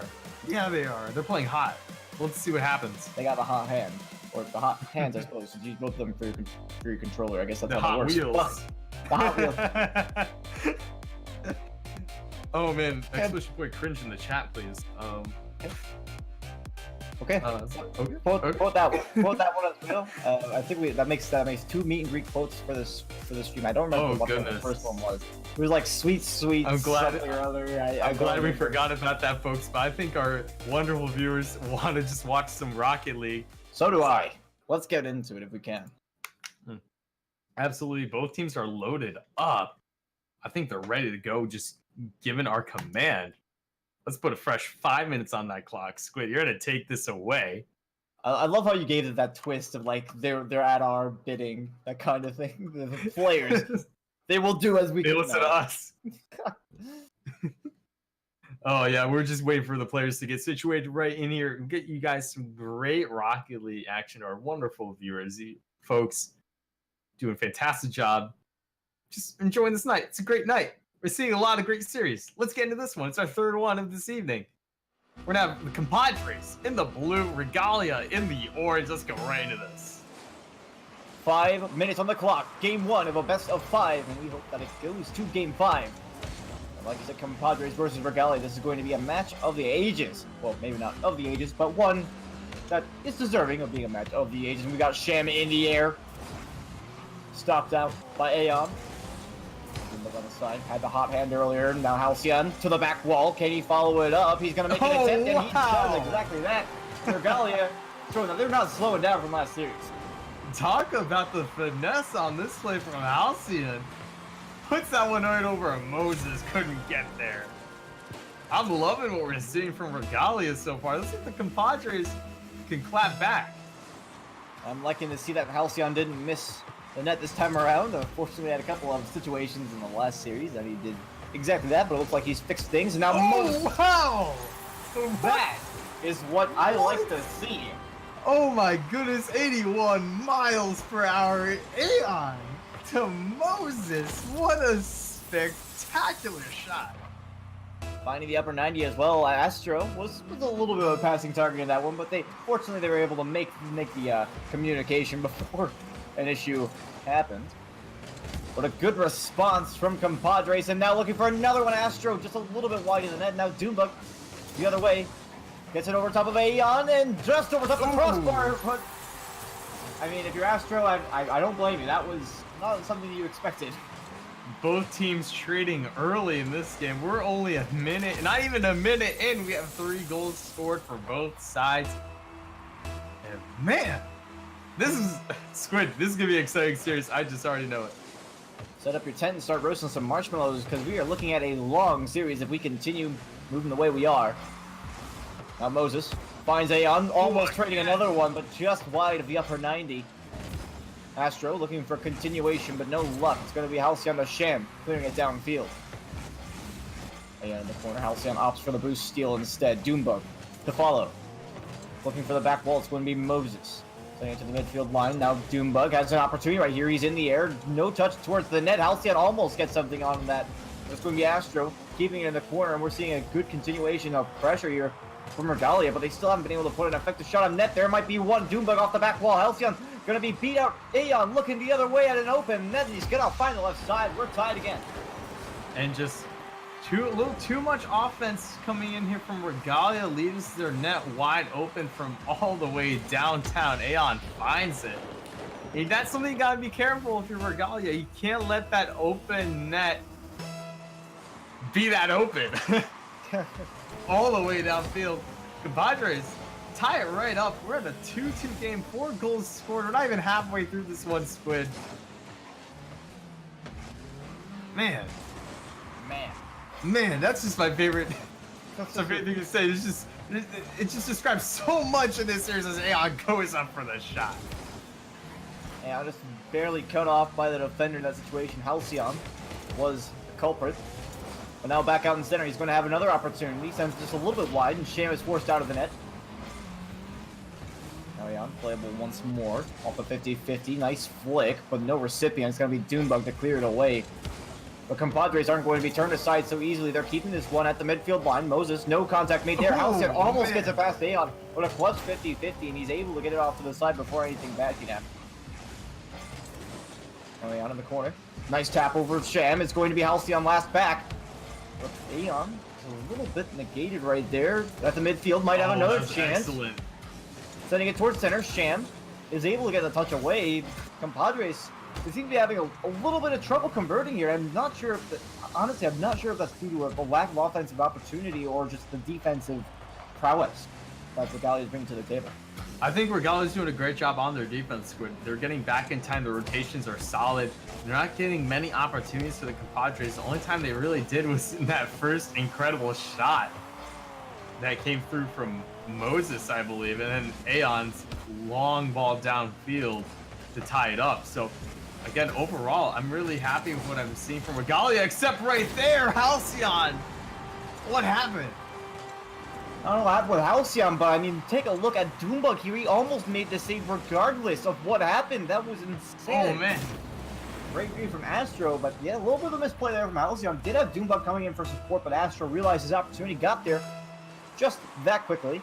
Was able to put it through, and now they take the lead. Compadres now looking at another one right off kickoff. It's going to be Moses. Sham out of the net. Astro's going to take the free shot and find it. 4-2 now in favor of Compadres. Oh, I mean, as Sham was falling down from making that first save, you can see Astro trying to pick exactly where to throw that one. Just picks the corner. That's so far away. Man. Looking at you're gonna call me out every time. But man, like, I just got myself. Let's see what Sham can do. He's gonna try to air dribble that downfield. Can't get it there. A minute 30 left for Regalia to bring it back. And again, like, I don't feel like they've been playing so poorly. It's just a couple of mistakes here and there really are separating these teams. A lack of offense for Regalia as well has really been defining this game. And now Aeon gonna try to send that one out towards center. Sham forced it to Astro. Oh, wow, Astro! It's Aeon, but no. All you can eat buffet of choices. Shoot, pass, do just about anything, but he could not get that one towards the net. Aeon up high. Doombug will find this save. Going to try to continue right here as options. Going to tap it down to Astro. Oh, man, Astro. Passing play off the backboard. Compadres are running away with game number 1.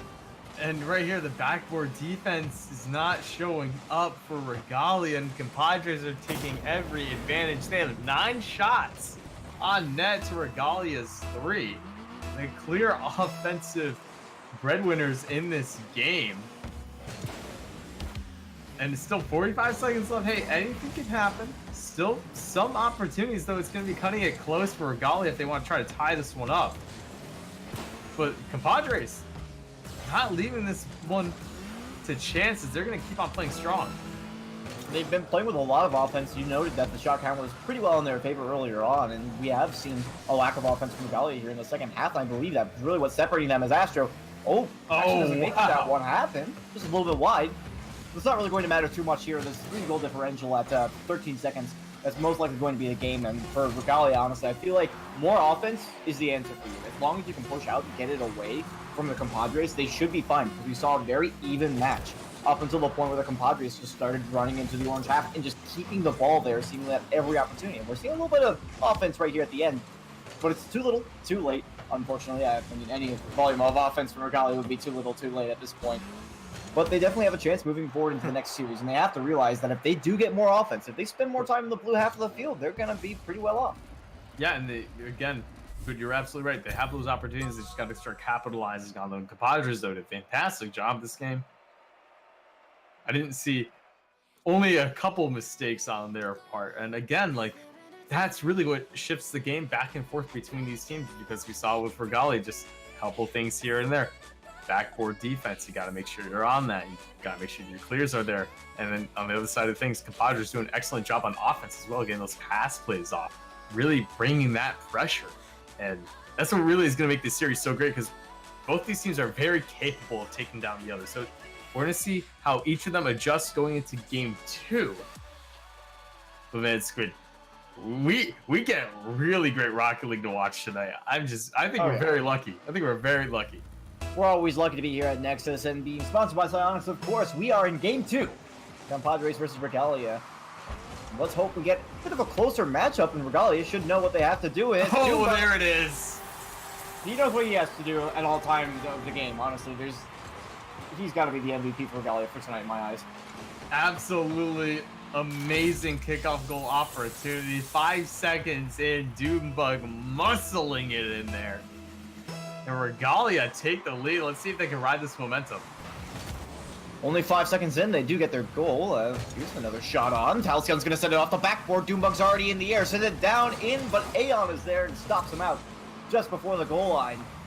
Watch out for Astro. Oh man, he was There, Squid, for the pass. Astro was waiting for Aeon to hit that ball over to him, but a little too late. But Doombug now gets demoed. The danger is clear for now, but Shim's going to put a shot towards the net. barely gets saved by Moses. And this is the caliber of player you want to see. Moses able to make that read and the save, but now Sham, opportunity off the back wall, does not have the read. And maybe just not enough boost in the tank. He was empty after that attempt. And will fall away from Regalia in their own end. Oh, what a pinch. Here comes Astro. Oh, I can't get it on. Unfortunate situation there. Aeon really making a lot of these passing plays, though. He's really been a unit for the offense. Moses off the back wall. Maybe Sham to send it all the way downfield. Now, past the 1 minute mark. Regalia looking pretty solid on both ends of the field. But again, we saw a pretty nice continuation there for Compadres, keeping it in the orange half for a little bit. Now Aeon looking for a double tap. No boost in the tank, though. We'll fall to Astro. Aeon on the wall, unable to go for that one. Just a little bit of a misread. Now Doombug finds Halcyon. That's a fantastic shot. Nobody was expecting it, least of all the defender right there. I believe it was Moses, but this was just too good.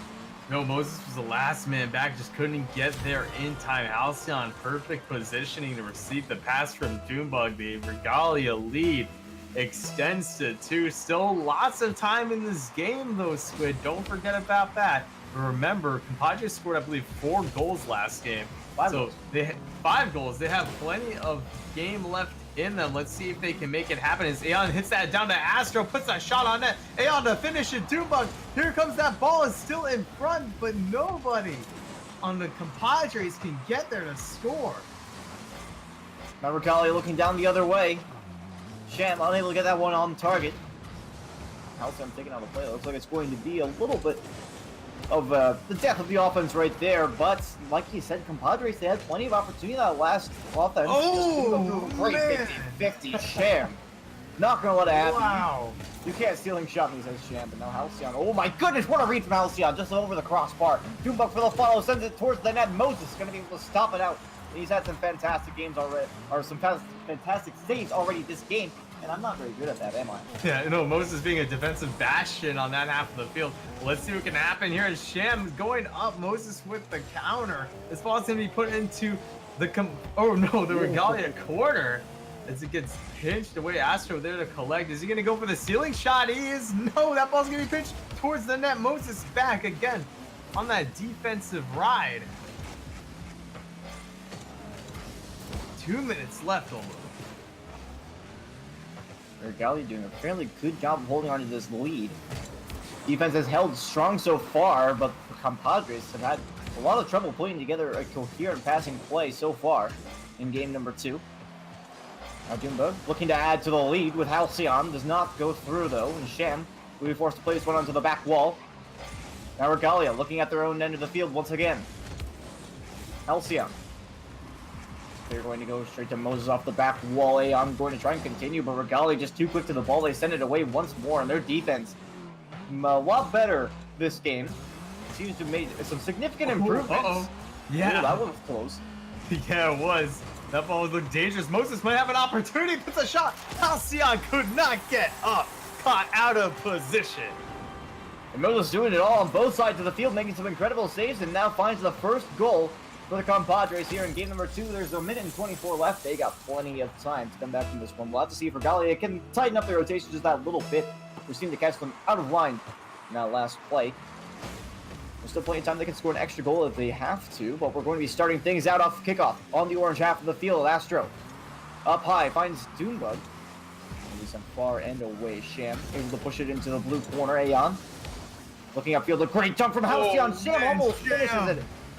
Whew, that is some That was spicy so plays close. right there. No, you're absolutely right. That was so close. If you just got a little tap on that, the thing would have roared into the net. Instead, compadres really threatening right now, trying to tie this one up. Astro, can he get it by Halcyon? He cannot. Instead, Halcyon gives it to Sham. That ball's going to go fly towards Doombug. Here comes potential offensive opportunity. Aeon going to collect the whip from Doombug. Opened up that opportunity, and the compadres tie it up. Yeah, and there's really only one story to be told on this play, and it's just that whip from Doombug. Unfortunately, man. in the worst of times, when you're up by just that one goal with 42 seconds left, the end is in sight. The goal line is there, but unfortunately, Aeon also saw the goal line, and he put the ball over top of it. 35 on the clock for Regalia. Now need one more goal to win this game, but the Padres are in the same position. Doombug in the air. Has Halcyon to work with downfield. Gets it past Aeon. Halcyon just takes it. No way! Doombug puts it back in the zone. Wow. Halcyon with an extra opportunity. Moses can't make the save. Not this time. Regalia takes the lead once again. They are not done yet. Moses, who has been there on defense this entire game, couldn't get the save on this one. Just unfortunate positioning backwards in your own net. Halcyon just has to throw it in there.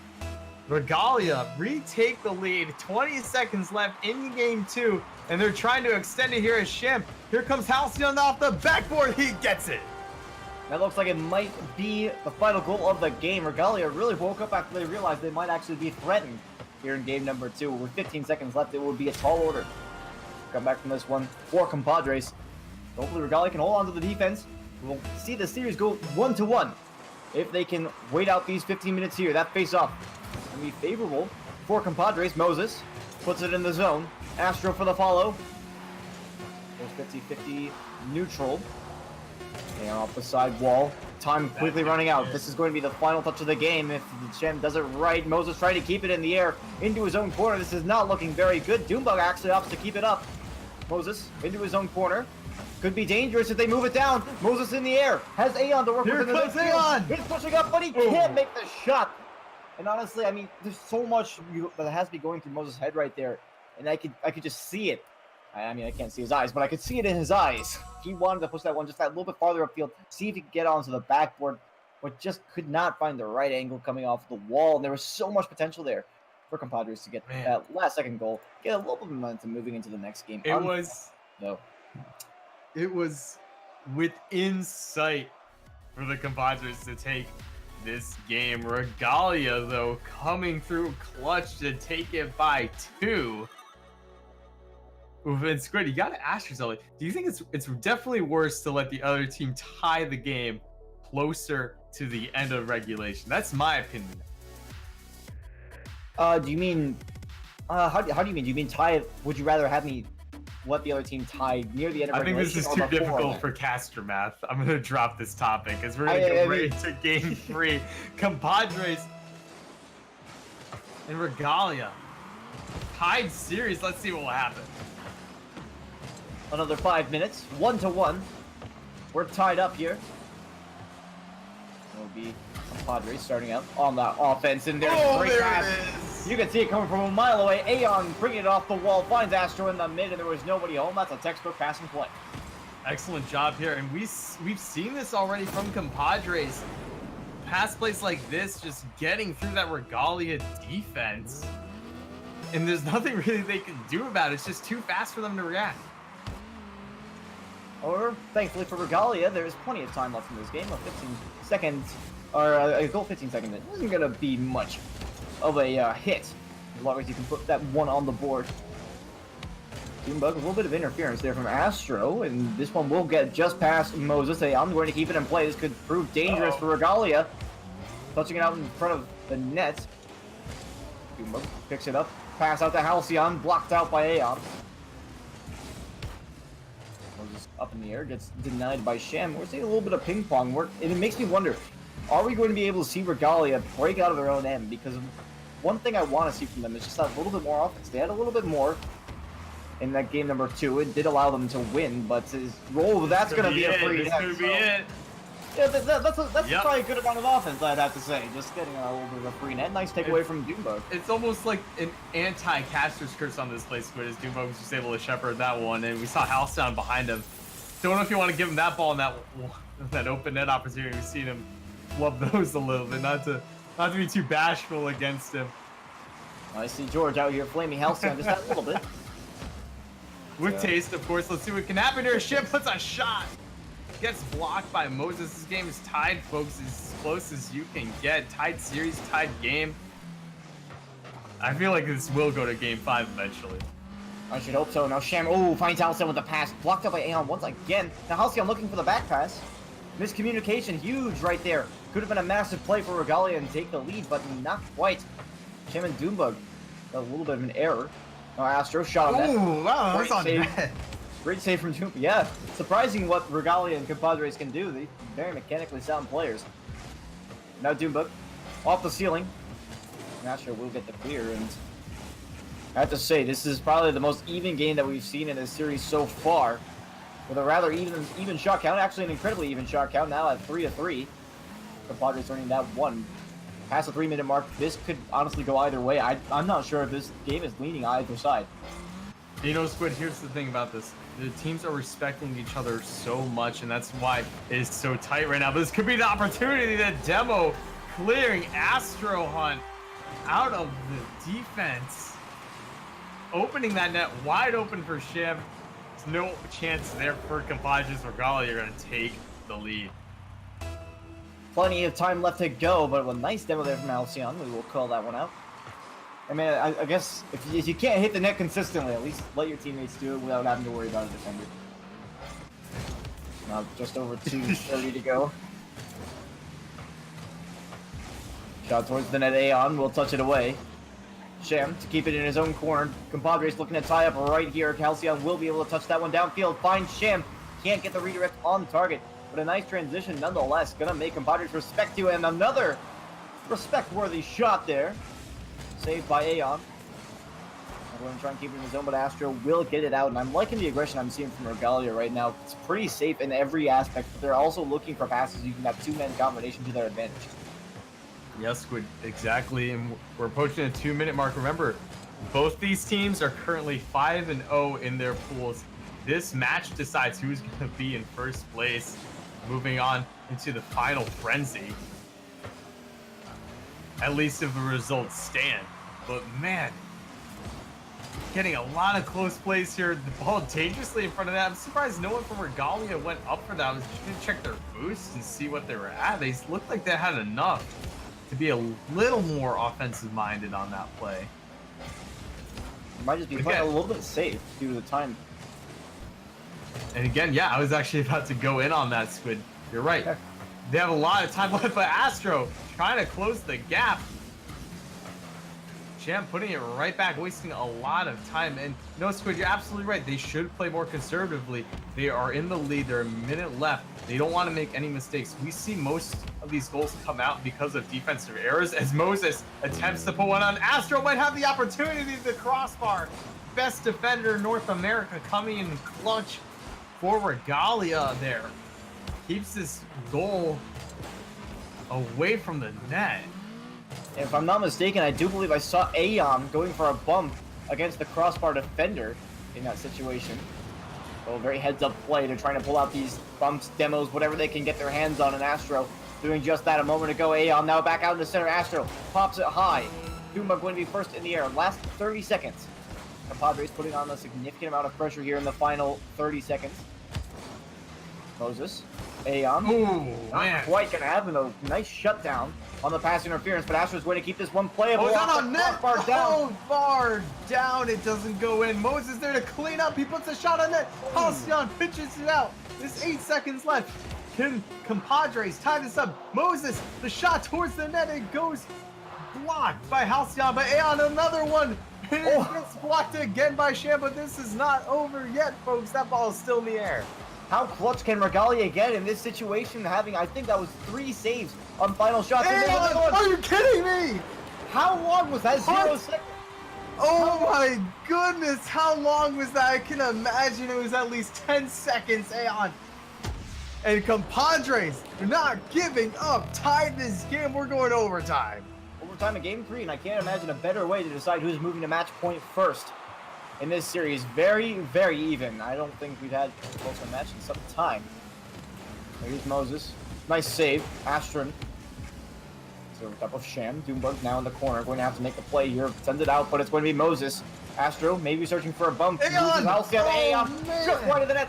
Moses is still playable. Sends it off Here the comes back wall. Astro! That's it. Oh man! Wow! So much offensive pressure coming in from compadres into overtime, riding on that momentum of that 0-second hero goal. And they will take match point in this series. Well, that was a rather quick overtime, but still rather hectic. I'm not gonna lie, that was some pretty impressive gameplay from the compadres. I mean, Was tenacity fast, too. tenacity is a good quality to have, and they clearly show that they have exactly that. As they move on to match point now, the series score of 2-1 in their favor, and oh boy. Honestly, game 5 incoming, I'm not gonna say it's for sure, but I think we might be looking at it. It could happen. We'll have to see if compadres can ride this wave of momentum going into game 4, or if Regalia can bring it back. Remember, folks, what we just witnessed is why you never give up in Rocket League, because there's always a chance. You tie this one up, bring it to overtime, and then you take the win, get match point. You have to be feeling pretty good for the compadres right now. Absolutely, and for Regalia, I mean, you just got to take that and say, all right, we didn't necessarily do that much wrong. I mean, compadres just play out of their mind in those final 10 seconds because they managed to score and they got a 0-second goal. But on the other end of things, we got to think about Regalia, the defense. That was pretty well executed, I have to say. Like I said, 3 or 4 saves in that final 10-second sequence. Unfortunately, they weren't able to keep it out forever. But that's in the past. We have 5 minutes now. We're going to decide if the compadres are going to be taking the series 3-1, or if Regalia is going to push this one to game 5. And Moses already Moses! so bad. How? 11 seconds in, they open up. Are you kidding me? The compadres putting on so much pressure early. They want to end this series right now, Squid. I have to say I would disagree. I don't want the series to end right now, but hey, who am I? Who am I to argue against the compadres? I'm some measly commentator, but we are underway with our next bout. It's going to be Astro finding connection there with Aeon. Halcyon, bit of an awkward touch there. Sham will be able to follow up, but it is moving down in the bias of the blue team. Sham off the corner wall, not much to do with this one. Does keep possession over top of Aeon. Astro will be there to send it off to the side, but that's going to be a good startup if they can maintain control. Astro does get it past 2, out towards center. It's going to be Halcyon. Great touch there. Moses not going to be able to keep it towards the center.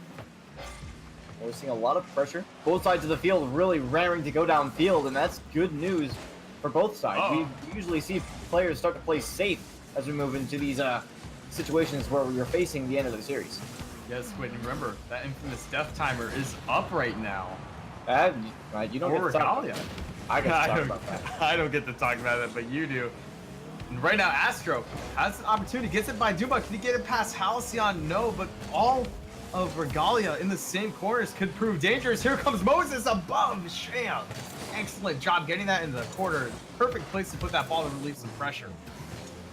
With a minute and a half gone, now Regalia on their back foot here.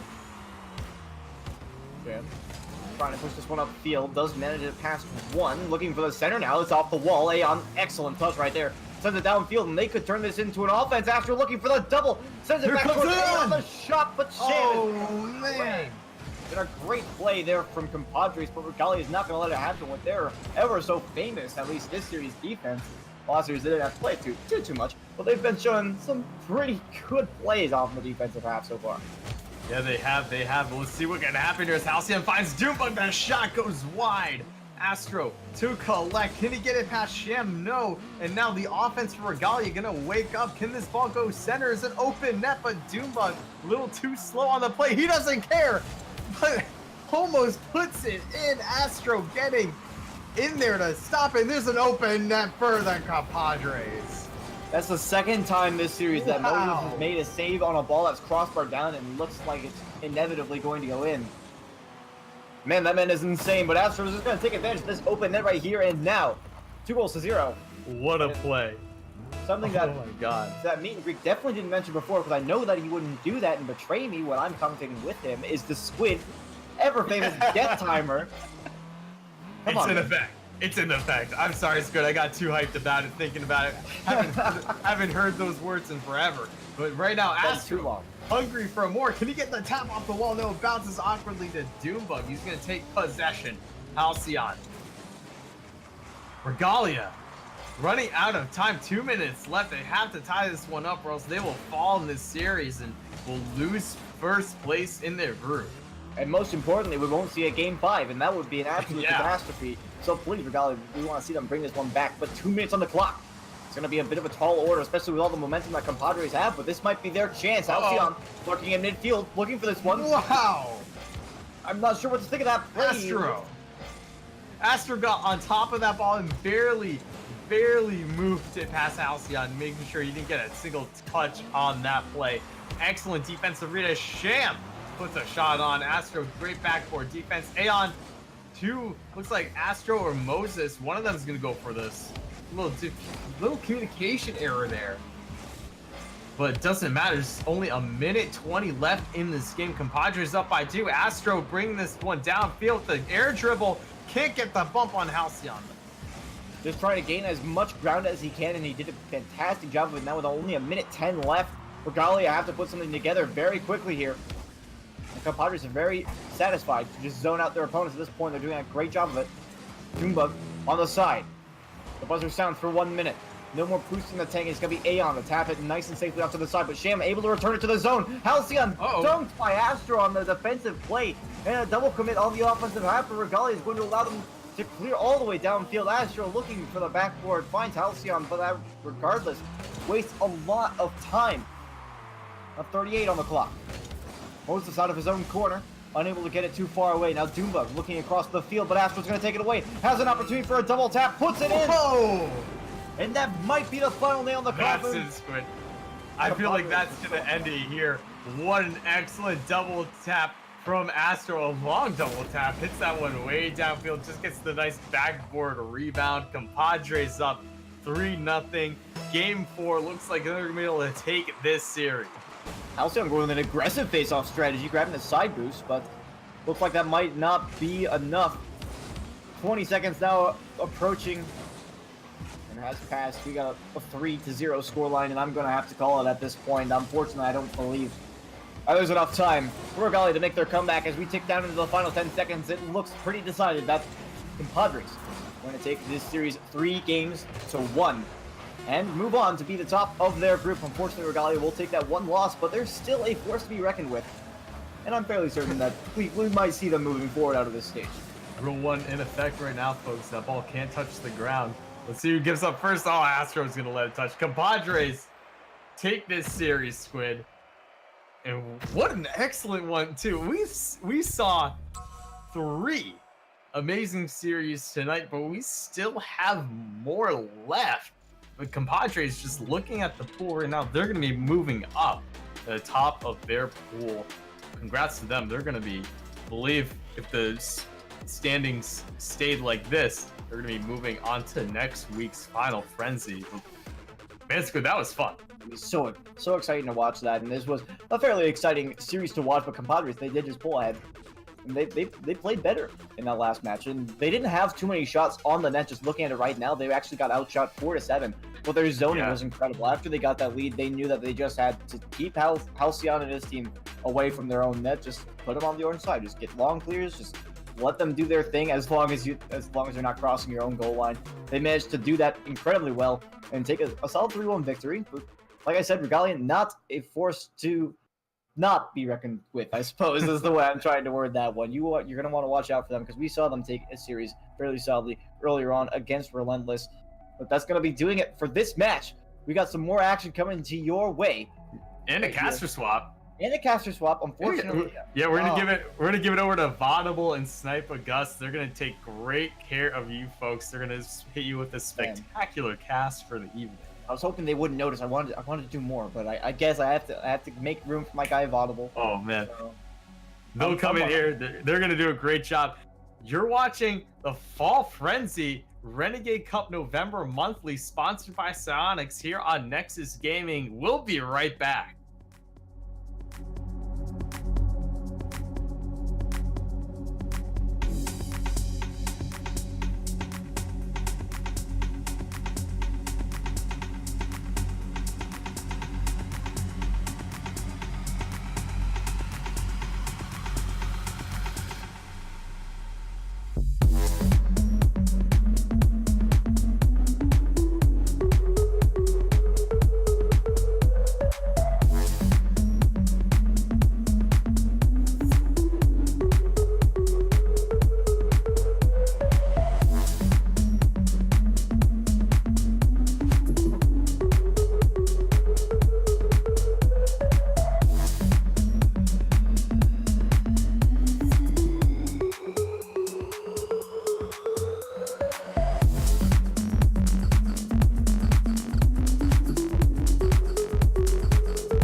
Welcome everyone to the final round of the Round Robin Mayhem that is happening this week. My name is Nick Vaudable Ambrose. Again, joining me on the desk for the last two matches of this evening is Sniper. How are you doing, good sir?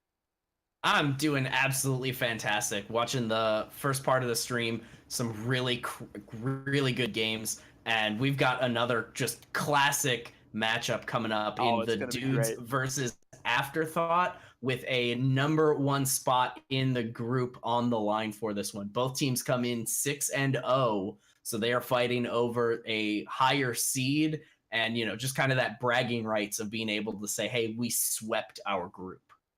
Yeah, especially since, as you mentioned, both of them are 6-0. One has a little bit of a better record just because they got more 3-0s than the other. But it's going to be down to the wire between these two teams. To remind you of the rosters on either side of the pitch for the Dudes, I'm sure a lot of people know this name. during the Rivals series, but we'll remind you regardless. It's Ralph, Joe Freshness, Reddles, and Esper, I believe, is their sub on that roster. And then for Afterthought, it's Hoxer, Shock, Zolhe, and Stokely, depending on which roster they put on the field. I know last week they didn't have Zolhe in, so we'll have to see which roster comes to play. Because you were mentioning before we came on to the cast today that Afterthought got second in Project Phoenix last month, not last week. And they're looking to get the victory again this time. They already guarantee a spot in the finals, and they're looking to get that victory against their opponents on DFH Stadium for the first game of this upcoming best of 5. Yeah, this is going to be a classic matchup. The dudes, didn't do terrible in Project Phoenix, but definitely didn't make it as far. They only end up, I think it was 5th in the Swiss system. Everybody has different names for everybody has different names for their systems. It's too confusing for my old man brain to remember. But put in a really solid performance, but Afterthought, falls in that close series to Splice at the very end. So this is a team that definitely wants to come out and put their stamp here on the Fall Frenzy, and this is a good matchup for them. Favorable result. And so I think there's a match that Afterthought wants to be coming away with the win here, but you never know until you get there, and it looks like we've got a full lobby. I hope these guys are as ready to go as I am. This one's going to be great. It's funny how you mentioned Aftershock instead of just saying Afterthought, because last week we saw Shock just pop off towards the end of their matchup, getting a hat trick for himself, really stepping up big to get the win and guaranteeing themselves a spot in this week. And now they've just been running through every round of the round robin, getting 6-0, facing off against another 6-0 team, all for seeding. Gonna be pretty great to see how these two teams fare against each other, because we haven't really seen it happen since Project Phoenix last month. So it's gonna be a great one that I'm gonna be on the edge of my seat while casting this as well. Yep, as comfortable as this seat is, I think I'm going to be joining you there on the edge as well. This is a classic match in the bubble scene. It's going to be absolutely fantastic. The players have been given the go-ahead, so we're just waiting for them to join up on their teams. The thing hard, and I'm as ready to go as can be. Let's give them another nudge so they can get into the lobby. They're all joining their respective sides of the field. It's going to be a best of 5 starting on DFH Stadium, as we mentioned, between these two undefeated teams thus far in the round robin play. Now we're going to get underway with this kickoff. As soon as the 5-minute timer gets revealed onto the screen, first kickoff is a go. It's Joe Freshness. Doesn't get the touch he wants off that one. Hoxer will carry this right over top of Ralph, but Reddles for a quick and easy setup towards the side. Shock with a block. It does get countered by Joe Freshness. Into the corner for Ralph. A little bit misjudgment on that play. Left it up for Reddles to get the clear into the midfield. Zolhe passing it off to Hoxer for another pass, but towards the midfield yet again. This time to Reddles off the back wall. Might get the second touch, blocked by the defense. Again, another shot almost being set up by the dudes as well. Yeah, both teams taking their time, being pretty considered with their attack right now. And it's a good stance. These guys are all going to be very familiar with each other, and neither of them wants to concede that early momentum. So they're playing it safe, but still trying to poke at each other and find those holes in the defense that they'll look to capitalize a little later in the match. Yeah, we haven't seen too many of those holes yet. Usually, to reiterate on a point that's been said so many times, a great bump by the offense as well to try and take out some of the opportunities they might have for those shots. But usually the first game is kind of a feeler between these two teams, as they haven't scrimmed each other much. They might not know exactly the strategy they're playing with, or maybe they're on fire. Like that touches almost a perfect drop down by Shock, but can't be cleaned up by Hoxer just yet as it goes by the wayside. I like the decision there from Zolhe not to actually shoot that one. He knew that he was pushed up really aggressively. Not a great option, but there is the great option. Zolhe patiently waiting for the right opportunity, and he finds it, beating Joe Freshness to the far post, and that is the type of shooting that we want to see from him. I was very close as well to bouncing out if Joe Freshness kind of scooped it out of the net instead. Could have easily led to a counterattack opportunity. Now they took advantage. What little space was given to them, got the lead, and going for another setup off the ceiling this time, but can't get the cleanup by Shock. Joe Freshness again, the miss clear. Shock keeps it in play. So he opts to back off on this one. An awkward pinch off the back wall, trying to get in the way of this one. He manages to do just that. A little collision with his teammate. A good bump on the attacker. Almost led to a goal, though. It goes into the corner. Joe Freshness off the wall. Reynolds just patiently biding his time as Ralph will take command of the offensive attack. Just try and keep it in play on the defensive end, but going back to their side for another go. Ralph misses the touch, gives it up to Reynolds off the back wall, barely off target, and Joe Freshness did not manage to squeak that one by just yet.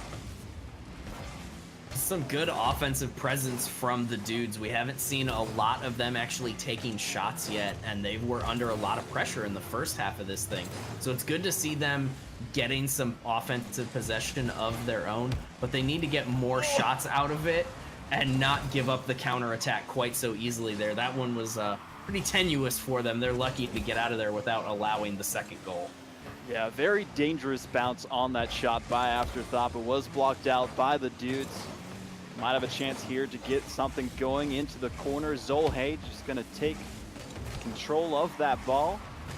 Try and thwart any of the options that the dudes have in the midfield. A good touch by Hoxer. Zolhe to follow up into the corner. Got a light touch to bait the defenders out, but didn't work out quite as well as he wanted. Reynolds gets beat on the 50-50. Joe Freshness has to act on the defensive end. A good bump onto the attacker of Zolhe. Hoxer keeps it in their side, but still a one-goal game. Feels like it's going to remain this way unless we see some crazy offensive push by the dudes. A crazy offensive push is probably exactly what the doctor is going to order for the dudes. They've done a good job of playing a safe rotational game, but it's not creating the kind of offensive opportunities that they want. Here's a decent one if Ralph can get the double. He's not going to find it, though. And, you know, there's just not the level of, oh, I lost the word. Anyway, the dudes aren't getting the pressure they need. Ralph off the backboard and Reynolds turning away from it. There's no urgency in that offense. They've got to find a way to be faster about it. That. Yeah. But 30 seconds on the clock, still a one-goal lead by Afterthought. Won by Zolhe, but Reynolds gets it past both defenders. Great touch there into the air. Almost actually got set up by the defense. Unfortunate touch by Shock. And he came in with the cleanup to tie things up with barely 23 seconds to spare.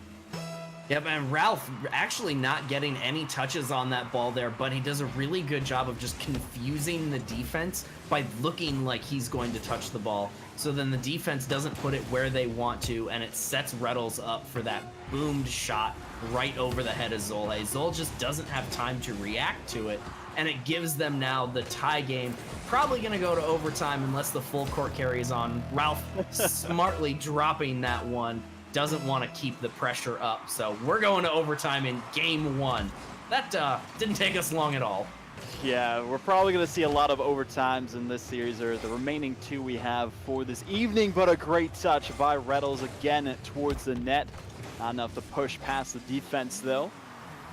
We saw Afterthought before overtime was achieved. Both defenders missed shots completely.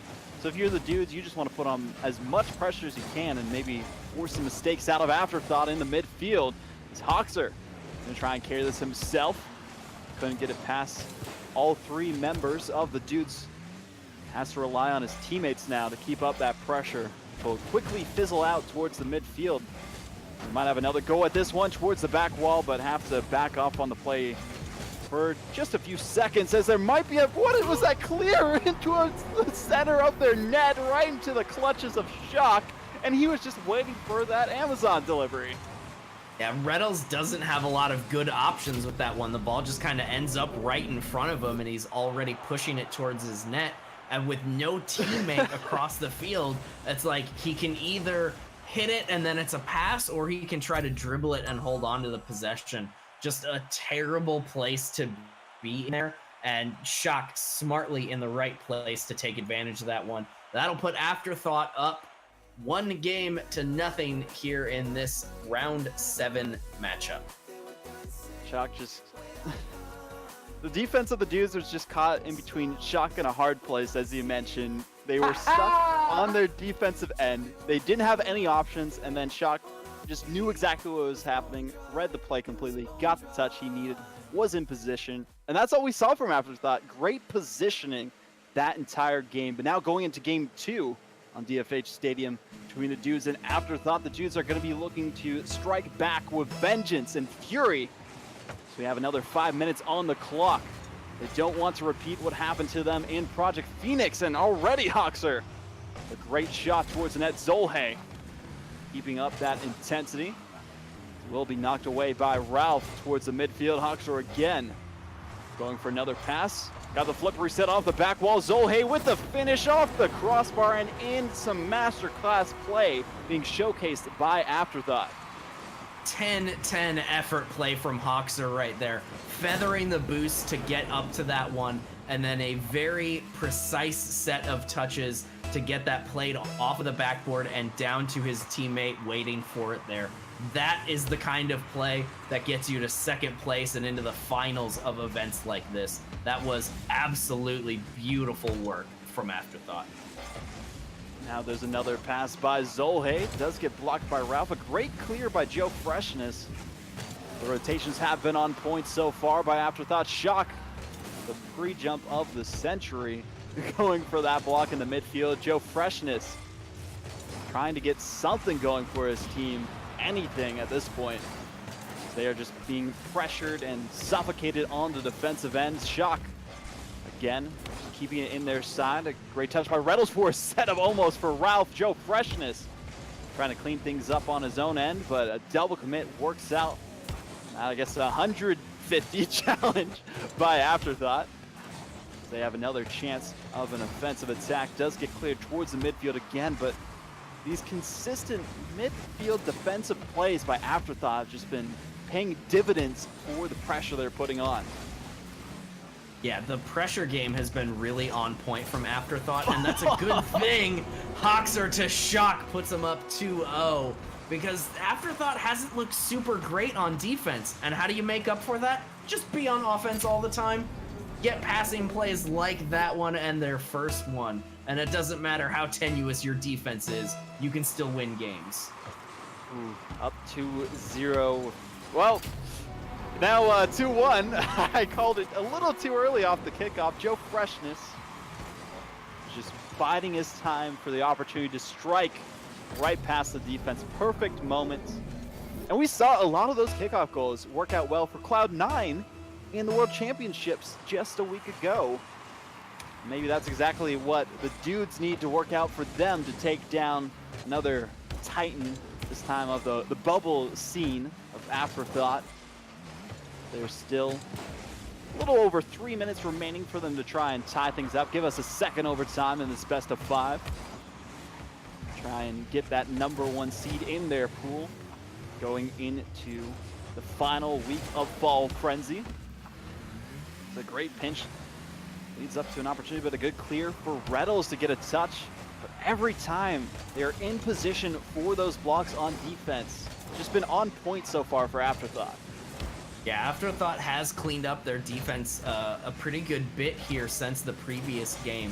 And it's kept the dudes from having good shot opportunities. Only one on frame so far for them, and that's the one they scored off the kickoff. And if you're not creating actual shot opportunities, you're just throwing it at the backboard or tossing it to the middle of the field, you're just burning boost and wasting the clock, and you can't afford to do that when you're behind in the game. They've got to figure out how to convert that offensive pressure into offensive shots in order to actually put the ball in the net. And we haven't seen all like any shots really from the dudes. We had the one shot which resulted in the goal. Okay, I just gotta talk them down a little bit and then they'll be able to score goals. The last time, like, okay, they're down by 2. This time they're able to bring it back, tie things up before we even reach the 2-minute mark. Great passing play between the members of the dudes. Yeah, this is absolutely fresh from these guys. Just absolute precision with where they're putting the ball, both on the pass side and on the shot. That shot couldn't really afford to be off any wider than that, or it would be out of the goal. And if it was any more towards the near post, it's going to get saved by the defender cutting across the field. So a really good piece of finesse play from them to get it tied back up. Hoxer doesn't have the finesse to get that one through. And, you know, kind of exactly like we said, 8 minutes ago, this is turning out to be an incredible series. Oh yeah, and already Zolhe with an awkward breakaway by the defense. Reddles, last man back, a little half rotation there, cut in, didn't work out well. Probably would have been better to get a different angle, rely on his teammates to get in position in time in case he faced that 50-50 there. But instead, got beat by Zolhe again on these interesting challenges, you could say, by Afterthought. And as soon as they were able to bring things back, they're right back into the thick of things. A great bump by Hoxer, almost leading to another 2-goal lead. But Reddles taking this the distance, trying to fake out the defense. Joe Freshness can't get it past Hoxer. All up to Ralph now, last man standing. Reddles, a great touch to get that off the back wall and delay the inevitable at this point. All this pressure we are seeing out of Afterthought, even after being brought to a tie game yet again. Yeah, Afterthought playing with the poise of a team who has been in high stakes matches before, because that's exactly what they were in for Project Phoenix last month. You don't get all the way to the finals without figuring out how to be calm under pressure and just take care of your business. And that's exactly what they've done this entire match. The 2 goals from the dudes were just flashes of brilliance in a moment. The rest of this has been a lot of control play from Afterthought, really doing a good job with it. And they've been doing so well in just demolishing those passing play opportunities that the dudes use to their advantage in so many of these series. Probably used them in all 6 of the series they won to get to this point. But with 2 seconds on the clock, about to hit the ground unless we see a crazy last-second goal like we had in the previous series, it will be Afterthought taking the 2-0 lead in this best-of-5. I expected this one to go the distance, maybe give us a 5-game series, but no, will be one more away from Afterthought taking the sweep against the dudes, which I expected to be a little closer between these 2 teams. Well, and the score lines haven't been big, True. Like we had with the one match last night. If this finishes in a 3-0, it won't truly be representative of the result. The dudes are a better team than this, and at the same time, the group that this is coming from, Group 4, is a very stout crazy group. And if the only team that you lose a series to in this group is Afterthought, be proud of that accomplishment. There's no true losers coming out of this match. Either way you cut it, you did very well to be in this situation in this 6-0, 6-0 matchup. Yeah, and you already have guaranteed yourself part of the prize pool going into next week. So really they're playing for that seeding and pride at this point. Great touch by Joe. Again, trying to bring his, well, he didn't need to bring his team, it was all Reddles on that one. Yeah, a lot of touches coming in there. Zolhe needed to get more on that than just popping it down. You have to turn those to the corner, and Reddles just taking advantage of that, again, a little tenuous Afterthought defense. They did a good job cleaning it up in Game 2. They're going to have to figure out how to re-clean it up for Game 3 if they want to climb back into it. I believe this is the first game as well that we have seen the dudes with the lead against Afterthought. So this might be a huge game changer, mentality-wise at least, for the dudes. They have the advantage. And whenever you have the advantage, you can play to your greatest strengths, have utter confidence just oozing everywhere. And that's exactly what we're used to seeing from the dudes when they played in the rival series. Whenever they got that lead, they won the game. I'm pretty sure like 9 times out of 10. But when they went down early, they just weren't able to have that clutch factor to come back. So now they have 4 minutes to kind of hold on to this and hope to take the victory and keep themselves alive in this best of 5. Yeah, the dudes, an immensely quality team. You know, Zolhe also a high quality player. Hoxer, you know, there's nobody bad on this field. Exactly. There are no bad players here. Nobody who's gonna come down and play ranked with me. And the margins are just so super tiny that it's really about degrees of perfection. Who's the most perfect? So far, it's been Afterthought. But we're seeing the dudes pick up the pace and really get into this one, and I love what I'm seeing out of it. Maybe if we see some more aggression out of them, some demos, buffing the defense out of the way, might work out a little bit better for the dudes, but they're going for some of the tried and true passing plays. It's a little cherry picker position on one of the attackers, but a great block by Ralph on the defending end. Zolhe into the corner. Get challenged by Reddles on the clear. Shock to pop it up off the back wall. Blocked by Joe Freshness. Been doing great on the defensive end for the dudes this entire series. Ralph, counterattack opportunity. They do get the challenge they need to prevent a goal from going in and extending the dudes' lead so far. As we approach halftime, we do see a demo by Joe Freshness. A great block last second by Hoxer on that one. Does give them enough time for a clear. The dudes are being really patient with their offensive pressure right now. They're not trying to force anything. They just want to keep that ball on the orange side of the field because they've seen what I've seen, that there's some cracks in that defense. And if they can keep the pressure up, those cracks get wider and it creates the scoring opportunities for them. So look for some more of that controlled offensive rotation out of the dudes, and we should see them expand this lead to 2 goals. With only 2 minutes remaining, very likely that they'll be able to achieve that. Haven't seen anything spectacular out of Afterthought like we did in the first 2 games. No real breakaway opportunities for Zolhe. Joe Freshness trying to take out the defender on that play, but missed his mark. So did the shot from his teammate. It's all up to Zolhe to take this one down the length of the field. Joe Freshness with another clear towards the midfield line. Hoxer trying to keep this out of the clutches of the dudes for as long as possible. Try and set something up. Almost saw a demo on the goalie. Hoxer into the air off the ceiling of the field. Shock. Can't really get anything going for him just yet. So a minute's time has almost passed at this point, and no real... I almost cast a curse it again. I was about to say no real shot opportunities by Afterthought, but there's one just there. You have had some of the best caster curse moments so far in this series. Absolutely beautiful. Keep up the good work on that one. Shock getting the good important clear there. Doesn't give Ralph a good opportunity. But this is working out in the dude's favor, is they have continued to prevent words are hard. Afterthought not getting the shots they need. The dudes are Ralph to Joe Freshness, a 2-goal lead with less than a minute to play. And Zolhe, once again, having a hard time with his clears. He's making the saves that he needs to, but he's leaving the ball in a dangerous place for his teammates. And Joe Freshness was in that exact position in the last 2 games of this best of 5 series, where we saw the suffocating offense by Afterthought. It's completely changed roles on the pitch, and it's worked out well for the dudes. Still though, 25 seconds, plenty of time for a comeback based on the capabilities of these teams.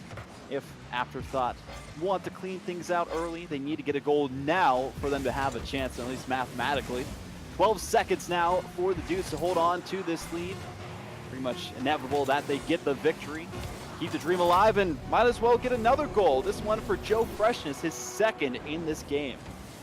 You can talk about keeping the dream alive, but when Joe Freshness is there to drive a dagger straight into your back, you can dream all night. It's still not going to happen. This is great pickpocketing from Joe. Definitely going to be securing that win. It's too easy to kill the ball on the kickoff. And that'll be it. Game number 3 going in favor of the dudes. And no sweep. Yeah, no sweep yet, which was good. You know, they want to give some more Rocket League for our lovely viewers to enjoy, but also want to give a quick shout out to that's Steve, one of the casters here, for the 2-month Tier 1 sub resubscription. Thank you, man, for all your support, and everyone else who has been joining us. I do also want to give a shout out to Joe Freshness. He has been grinding the bubble scene for such a long time, putting in the work, finally got a spot on the dudes, and he's been performing so well for this team. Grinded through 6 mans. He's been an active member of the Rocket League esports community, just chatting about all the action. And now to see him on the biggest stages, it's just great to see the progression for some of these players, especially Shock 2, who came from a similar situation, rising in 6 mans as well. Yeah, there's just so much to be said for putting in the work of being a Rocket League player, and the players who are not putting in that work don't get to see that continued success that, you know, other players have been. And so it's great to see. Now we've got a dead server. Yeah, a dead server, awkward situation happening. You know, we just got into the intensity of the dudes coming back.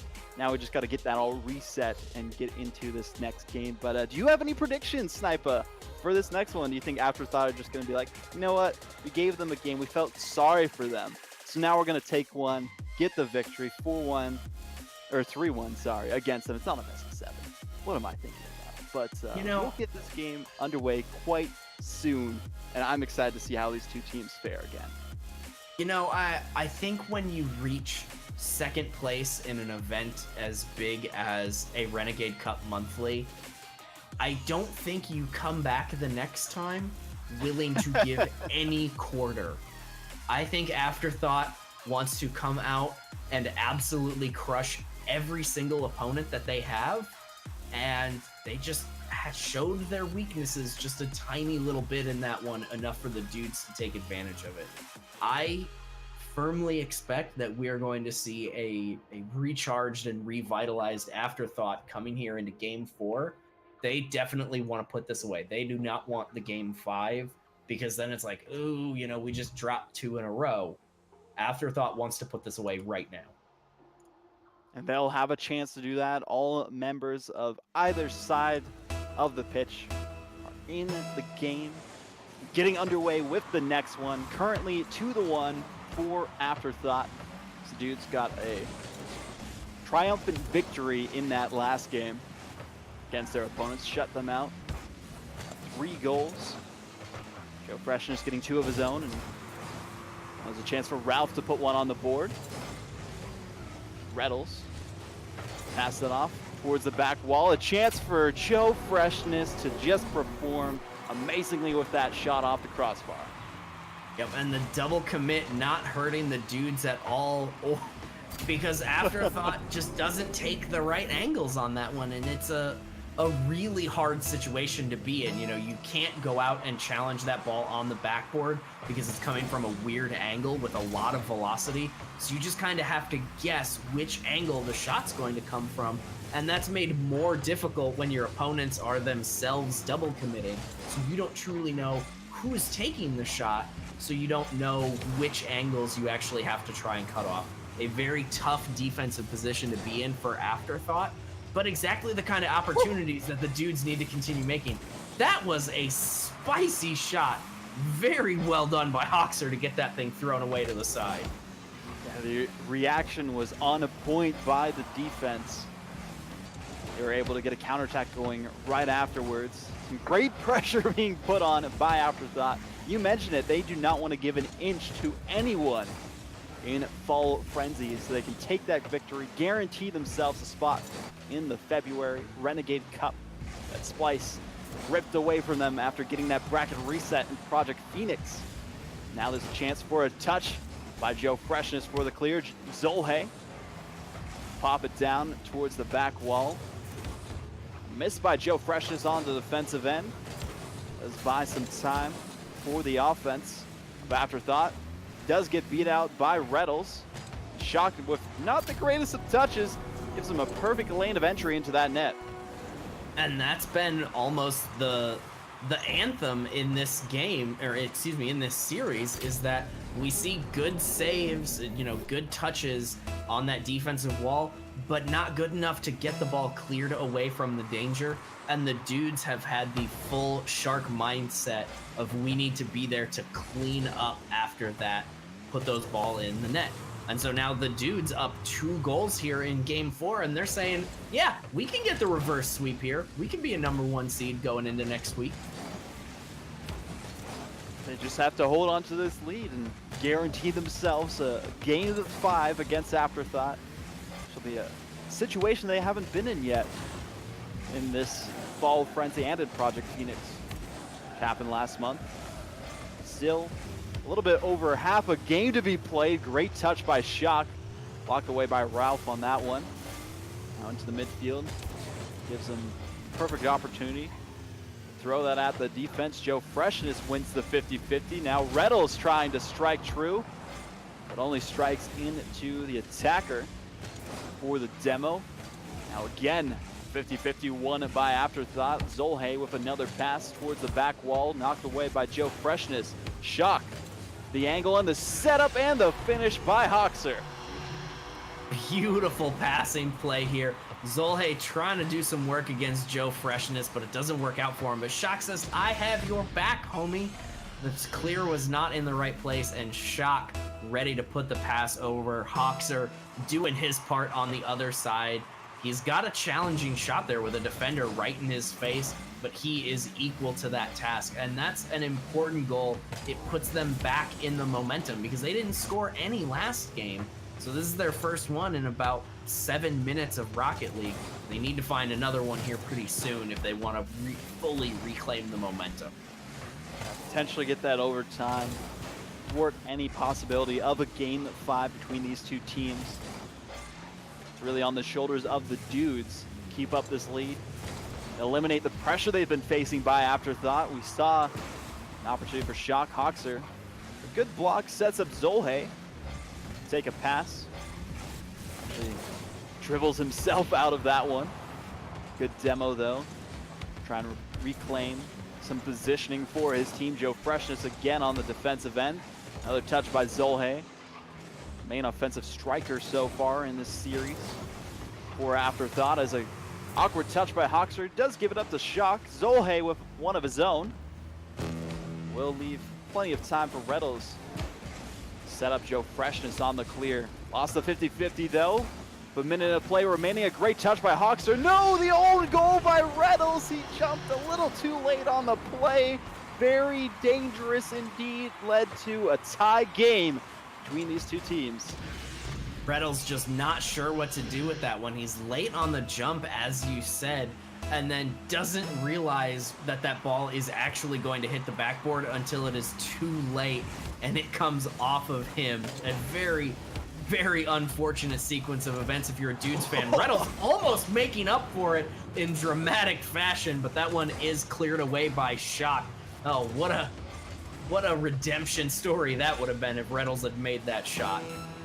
Oh, trying to go for a flippery set of his own, maybe flick it underneath of the defenders, but read that like a book. Zolhe with a simple setup. The demo by Joe Fresh has bought them some time. Beat one defender, can't get it past the last one. Ralph pushed up a little too far on this one, and Zolhe will get in the way in time. 10 seconds now before we get another overtime in this best of 5, but Hawks are trying to get rid of that opportunity. A touch towards the goal line by Zolhe. There will be yet another overtime in game 4 of this best of 5. Currently 2-1 for Afterthought, who are looking to close out the series before having to go to that game 5. A golden goal situation if you're Afterthought, and the momentum's on their side. You know, 2 unanswered goals. They were coming back at the very end of that thing with some really good pressuring opportunities, but you know, that kickoff can kind of reset that momentum sometimes, so they're gonna have to be very sure to reestablish that. Hoxer's up, he's got the shot, saved by Reddles, but no clear. Shot coming in, pushed aside by Ralph. That was almost it for him. It might almost already be it again after all this pressure. The bump on the defender, no, that was it. Spelled disaster. The collision course happening in the defensive end on the goal line. Hoxer off the wall with the setup. Zolhe with the finish. And Ralph just flying into the stars, which won't lend them the victory in this game, as Afterthought take that one in overtime. A very unfortunate defeat by the dudes there. Is all set up by some mishaps on the defensive end. Yep, and Joe Freshness is left quaking in his boots there. He sees the ball coming out to Zolhe, and Zolhe has the entire net to shoot at. So, no matter what Joe does, yes, it ended up going directly over him, but if he jumps, that ball could have been directly under him. So not a good way to make that prediction there. A beautiful shot by Zolhe to get that one through. And that is them, a clean sweep through group number 4. They go in as a top half seed into the Fall Frenzy Finals next week. But we are going to take a 5-minute break as we get our next match set up. It is going to be Kim Kardashian versus Seoul Esports, another round 7 matchup. That one also set to be a very good match, so you're not going to want to miss it. We'll see you guys in just a few minutes.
Welcome back, everyone.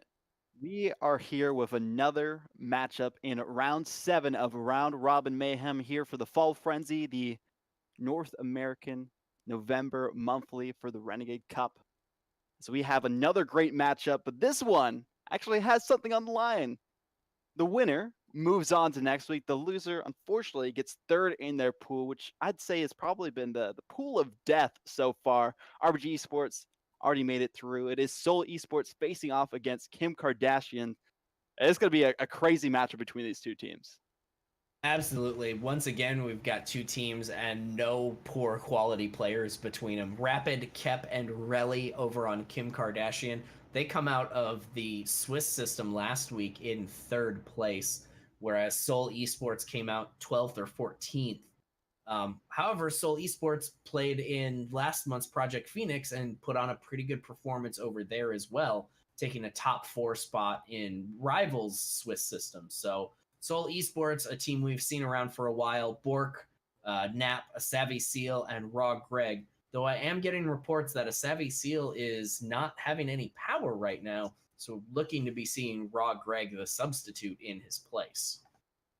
It's going to be interesting to see how these two teams fare, especially with the sub being placed in instead of Savvy Seal. Unfortunately, he doesn't have any power, but I'm sure he'll be able to step up to the plate. Worked out well for them so far to get to them to this point, because he hasn't had power for about an hour or so. So I believe he's had to play at least one of the series, but them facing off against the likes of Rapid, Kep, and Relly. And Kep, I believe, is Alpha Kep. Correct me if I'm wrong on that one. But we're going to be going to Utopia for these two teams to face off against each other. Relly, he's been around in the community for quite some time. Rapid, people have seen him in every community tournament around, winning most of them with First Killer and Atomic and other well-known players. But it'll be another great matchup, as you mentioned, between these two teams. I'm so excited for it to get ready. Yeah, and I think for me, I have to put the advantage right now on Seoul, because even though Kim Kardashian does better in the Swiss system, Seoul is a team that has been around for a while. They have been playing together, and I am almost always going to go for roster consistency over raw talent. And so even with a substitute playing for Seoul Esports, I think that level of consistency and their just overall quality gives them an advantage. But Kim Kardashian, not low quality players, definitely in a position to be proving me wrong. And what a better place to do it than Utopia. A beautiful map. We got all the lovely shrubberies around the sides. You know, good architecture. Just absolutely great. The players are great. Let's get this party started. As you mentioned, going to be another great best of 5 between these two teams. For all the marbles this time, getting themselves a 2nd place spot in pool number 3 for the Round Robin and Mayhem stage of Fall Frenzy. Already see some action happening on the side of Seoul Esports. A good demo by Raw Greg, simplifying his name to RG this time. I like it. Some classy style there. A great touch, popped up into the air. Slow one by Bork on that play into the midfield line. Raw Greg had to give that one up to Alpha Kep. Now Relly, an opportunity to clear this towards the midfield line. Bork will stop play in its tracks yet again, finding itself in this corner position. There's a whifty, plenty casters like to call it. Both members of either side missing that play. Already the first minute, plenty of action, but only one shot on the side of Seoul Esports so far. Yeah, most of the possession been in favor of Seoul. Kim Kardashian really hasn't had too many touches to speak of on the orange side of the field, and that's something they have to get figured out. You can't play defense the whole time and hope for the best, especially when you give up the counterattack. Nap with 1 to beat cannot get it past Relly. You want to be able to win those 1v1s, but those are hard. Alpha kept clearing that danger away, and now here comes Kim Kardashian on the counter of their own.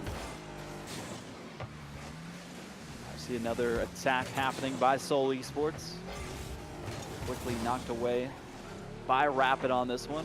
Raw Greg with a setup towards the midfield. Nap actually bumped Alpha Kep out of that one. Might buy them some time. Pick up some boost along the way. Set up a better opportunity. Great pinch in front of the net, but nobody for the rebound on that play. We aren't seeing the greatest coordination. Very safe play style from both these teams as well, but a great touch almost happening by Nap. Good one by Raw Greg. Baiting out a double commit on defense. Bork with a setup, almost finished by Nap again. Now it's Rapid on the attack. Be quickly cleared towards the corner by the Seoul Esports defense.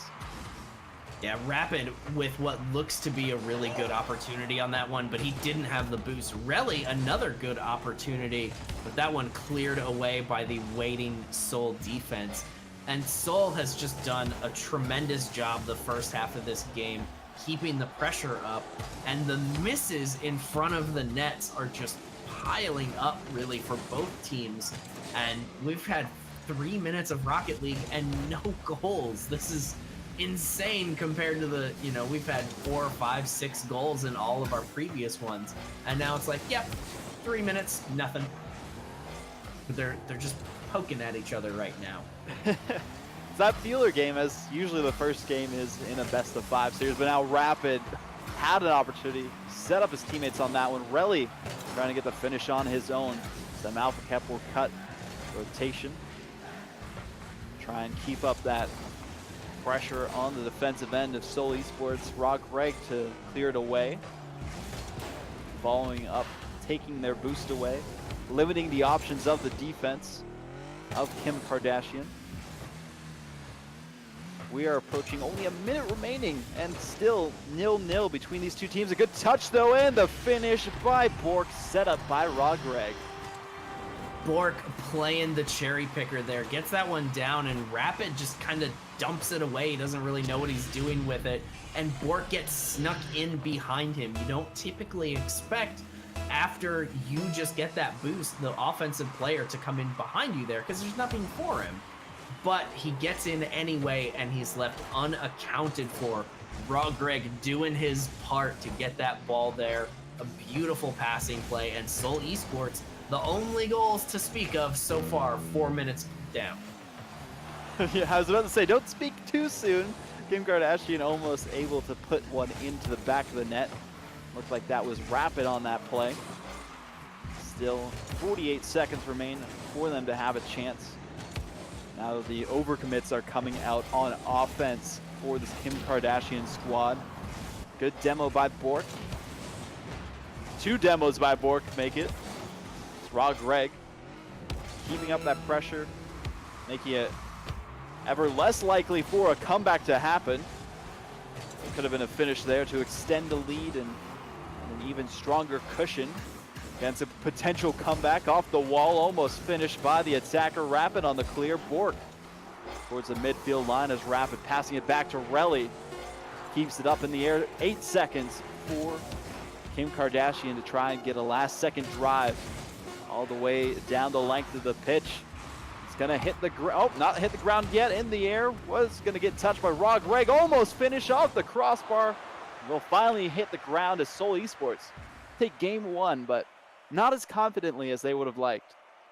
Not as confidently as they would have liked for most of it, but once they put that 1 goal in, saw that there was less than a minute left to play on the clock, they kind of turned that pressure up just enough to keep Kim Kardashian from really having any more good opportunities. It's just that last second pinch down the field that's really anything for Kim Kardashian to do in that last minute. Otherwise, the possession was all on the orange, all for the orange team, and that's exactly what you expect out of a group like Seoul Esports. They know what to do to just get the wins that they need. And it was pretty even across the board as well. We saw 7 shots by Seoul Esports, and I think it was like 6 by Kim Kardashian. So back and forth for most of that game until that 1 goal snuck past the defense on Kim Kardashian. And then you mentioned it, Seoul Esports back into their groove, kept the pressure up and made sure there was no opportunities for Kim Kardashian to come back into that game and maybe bring it to an overtime, but now getting into game 2 of the best of 5 to determine who moves on to next week and who goes home for the 3rd place spot in their pool for the round robin Mayhem stage of Fall Frenzy. So already we're facing pressure by Seoul Esports. Could have been put in by Greg by himself. Bork pushes it towards both defenders. Greg dropping it off the ceiling in front of Rapid. Carries it over top of one, but gets taken out. That clear opportunity. Let's get stopped by Relly. Great touch, forcing them to rotate back towards their end. Maybe have another pass at it for the offense. A setup blocked by 2 defenders. A counterattack opportunity going to lead to the first goal. Yep, and a beautiful run down the pitch there. Bork and Nap actually kind of stuck in that same place, and Bork has the vision there to just keep that boost on so that he doesn't land on Nap and get twisted up on it. If he doesn't do that, that goal doesn't happen, as Kim Kardashian is able to get rotated back for it. But because Bork doesn't get twisted, he can run it straight down the field.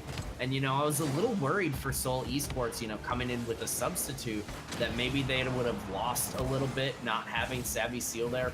Greg definitely doing a tremendous job coming off the bench and not looking like a player who came off the bench. He looks like he belongs with this team. And that says a lot about Seoul as an organization, that they put in the reps, not only with their main squad, but with the sub. Bork almost with another beautiful one right there, but not finding the angle. Yeah, Greg acting as the super sub for this roster, showing them so much support even in their run through the rival series qualifying bracket. Fortunately, the journey ended a bit early before the finish line in that one. Now they're looking to go the distance in this marathon of a Fall Frenzy. Snap into the air for Greg, a great clear, nobody home off the back wall, Relly in position. Now has to leave it up to Rapid, who couldn't get the touch. Does get the setup though for the clear towards the midfield. Another touch by Alpha Kep. Really the greatest one he wanted. Rapid off the back wall. Double commit on defense. Leaves it up for Relly and an open net opportunity. One on one side and one on the other side to tie things up. Yep, and this is the first one of the series here for Kim Kardashian. Relly just getting the ball in a lot of space. It's not the best shot we've ever seen. It could have been more powerful. You could have found a little bit better of an angle for it, but the defense was so far away that they still couldn't bother to get there, and that's just not the kind of situation you want to find yourself in as defenders. Like, have somebody ready to deal with shots when they come, or you can't allow shots, and that's never going to happen. So you have to have somebody ready to play defense. Now, as we just passed the halfway point of this second game, feeling the pressure by Kim Kardashian's squad with that demo. Nap being forced to clear it in front of his net, but works well for them. Greg with the touch into the corner. Good bump by Rapid to prevent the shot by Nap on that play. He had to rotate back towards his end. A good touch by Alpha Kep, trying to fake out the defender. Both members of Kim Kardashian going for that play, but a great touch, and it will barely sneak by Greg. Great touch on that play, and a great setup as well. Yeah, Greg not actually wanting to come down and get this himself. He's looking for the pass to Nap the whole way. Nap doesn't quite get the angle to actually make a touch on it, and Greg's like, nope, I've totally still got this. He takes the lead for his team, and it's just looking real good for his part in this one. I'm very impressed with what I've seen. This is 5 shots from Greg just in this game. He is definitely a very productive member of this team. And this is why I feel the sub spots are so important, especially in the Renegade Cup monthlies, because you only have so many. You got to stay as a team from one monthly to the next if you want to hold on to those points. And that's what we've seen happen for a few of these teams. especially Soul. They made it. I think you said top 4. Now Greg stepping up to the plate again with another goal. Yep, and sets this one up himself all the way through. He sends that ball down the field. He reads the defender through the corner to keep that thing going. And then he reads another defender to get that ball in. That is a pure solo effort, really of the type that we're used to seeing out of Oracle and Rapid. And then another off the kickoff. Greg on the hat trick has given his team a 3-goal lead. He is just up out of nowhere, turning this game on its head. Greg was just waiting for his moment to step up to the plate and perform to his best capabilities. Hat trick already. This is only the second game. They're up 4-1 with less than a minute remaining against Kim Kardashian. Very long road for a potential comeback. Almost saw him put another goal in off of that play. Relly trying to fake out the defenders, but gets bumped by the defense. Greg with possession. Gonna take his time, get it past one. All the way into the defensive zone with the setup. Almost a finish off the post though. Very unfortunate, but they don't need it at this point. With that 3-goal lead, they're looking to hold on to with only about 15 seconds remaining in this one. Yep, 15 seconds remaining is not going to be long enough to come back from 3 goals if you can't get any of the possession. And even as that ball goes to the orange side of the field, Seoul Esports retains the possession through it. And Greg definitely going to be the MVP of Game 2 here. I think he heard us talking, questioning whether he had the ability to fill those big shoes from a Savvy Seal, and he says, not only do I fill those shoes, I'm filling them with a hat trick. That was pretty nice. Pretty nice plays coming out of Greg. 8 shots! 8 shots in that game. Insane stuff being showcased by the Seoul Esports team. We spoke a little bit to our producer before this matchup. He's like, yeah, it's probably going to be a sweep for Seoul. I'm like, you know what? I'm going to give Kim Kardashian the benefit of the doubt. They got 3rd in the Swiss system turmoil last week leading up to this. Seoul Esports, they only won one less game or series. I believe it was series actually. In the Swiss system. But now they're just going to try and take this victory with a sweep against Kim Kardashian. Only need one more to achieve that and send us all to bed a little bit early. Nap with the demo off of that kickoff. Bork giving up possession to Relly, but nobody for the rebound. Rapid is a little bit too hesitant on that play. Leaves potential counterattack open opportunity for Seoul Esports. Relly was set up for Alpha Cap and almost off the crossbar and in. Luck is not on their side tonight as Greg is their opponent. Yeah, Greg continues to be all over the place, and not just all over, but all over and in the right place at the same time. Alpha Cap could have had that shot in, just a couple pixels lower, and that's in. But that one, what a save! Nap demolished for his effort, digs that one out of the back of the net before the engine has time to recognize that it's a goal. Nap to Bork, no touch for Bork. Had to hold in my gasp on that one. Insane save. Basically in the net 90% of the way. I'll just scoop it out. Keep the dream alive for a 3-0 sweep. The pressure is mounting on the defense. Now towards the back wall. Relly with the touch. Will be a good demo onto Bork, but sends it flying towards their end. Pops it into the air and gives an opportunity for Relly on the clear. Towards the back wall again. The pressure is mounting so much for the Seoul Esports team. The double commit is going to give an opportunity to the other side. It's Relly just almost taking it the distance. You might even say that the pressure is mounting Seoul up. Oh my goodness. Sorry, I'm a terrible human being. I'll go put myself to bed right now. Rapid trying to get this ball out, but there's just been no real signs of life from the Kim Kardashian offense. They'll get down and they'll put a couple shots on every now and then, but they're not getting any kind of consistent level of pressure because Seoul continues to be up in their face. And then another one, Nap finds the dunk, but not the angle. Gonna be kicking himself for missing that one. We've crossed halfway of game 3 and still no goals. Never mind! I was wrong. You just have to call it, and then it'll happen. A goal snuck past the defense. Bork jumped a little too... Actually, no, he jumped at the perfect time. Just didn't get the right timing on the flip to knock it out of the net. Instead, flipping too close towards the net. It will be launched to the favor of Seoul Esports off that kickoff, though. The double commit leaves Relly an opportunity for the setup.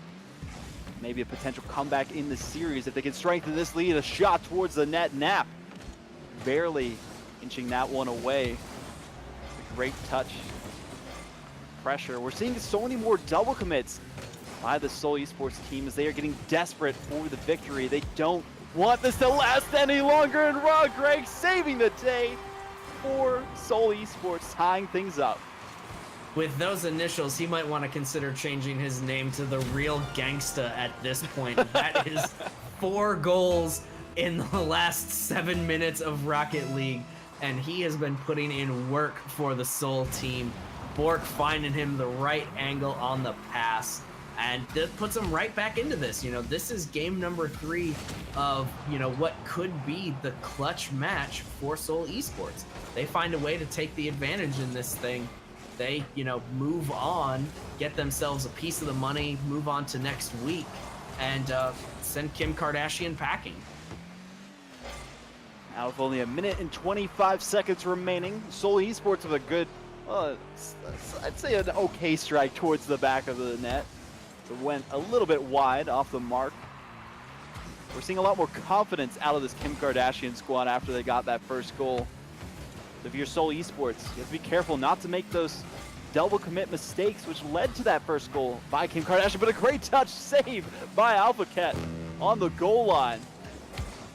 Snap is just going to give them enough time for them to get confident in their attack.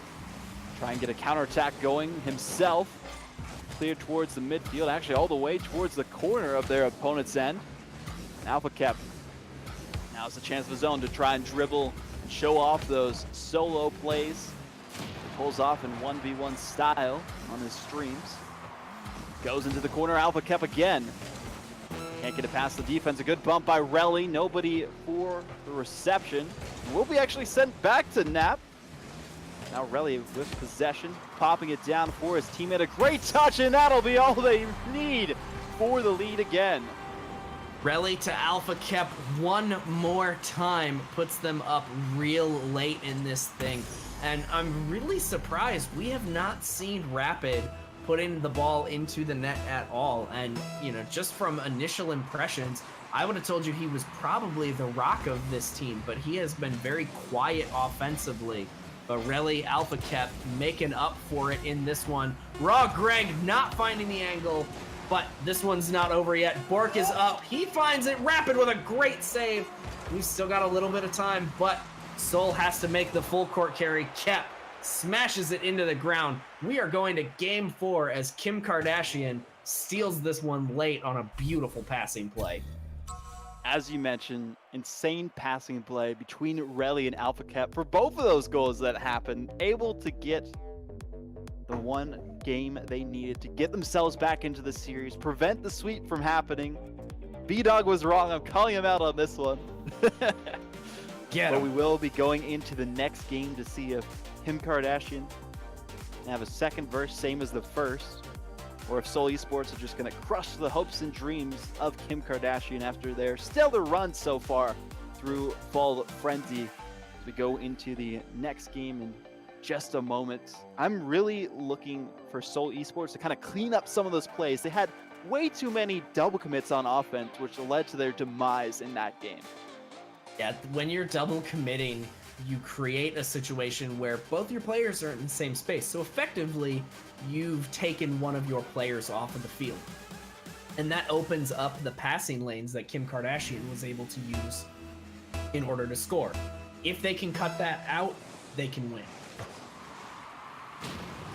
Another 5 minutes on the clock. Already started off with a demo by Relly. Trying to open up that defense. Soul. Rapid just taking his time on that approach. Almost baited out the defense as much as he needed for his teammate to strike.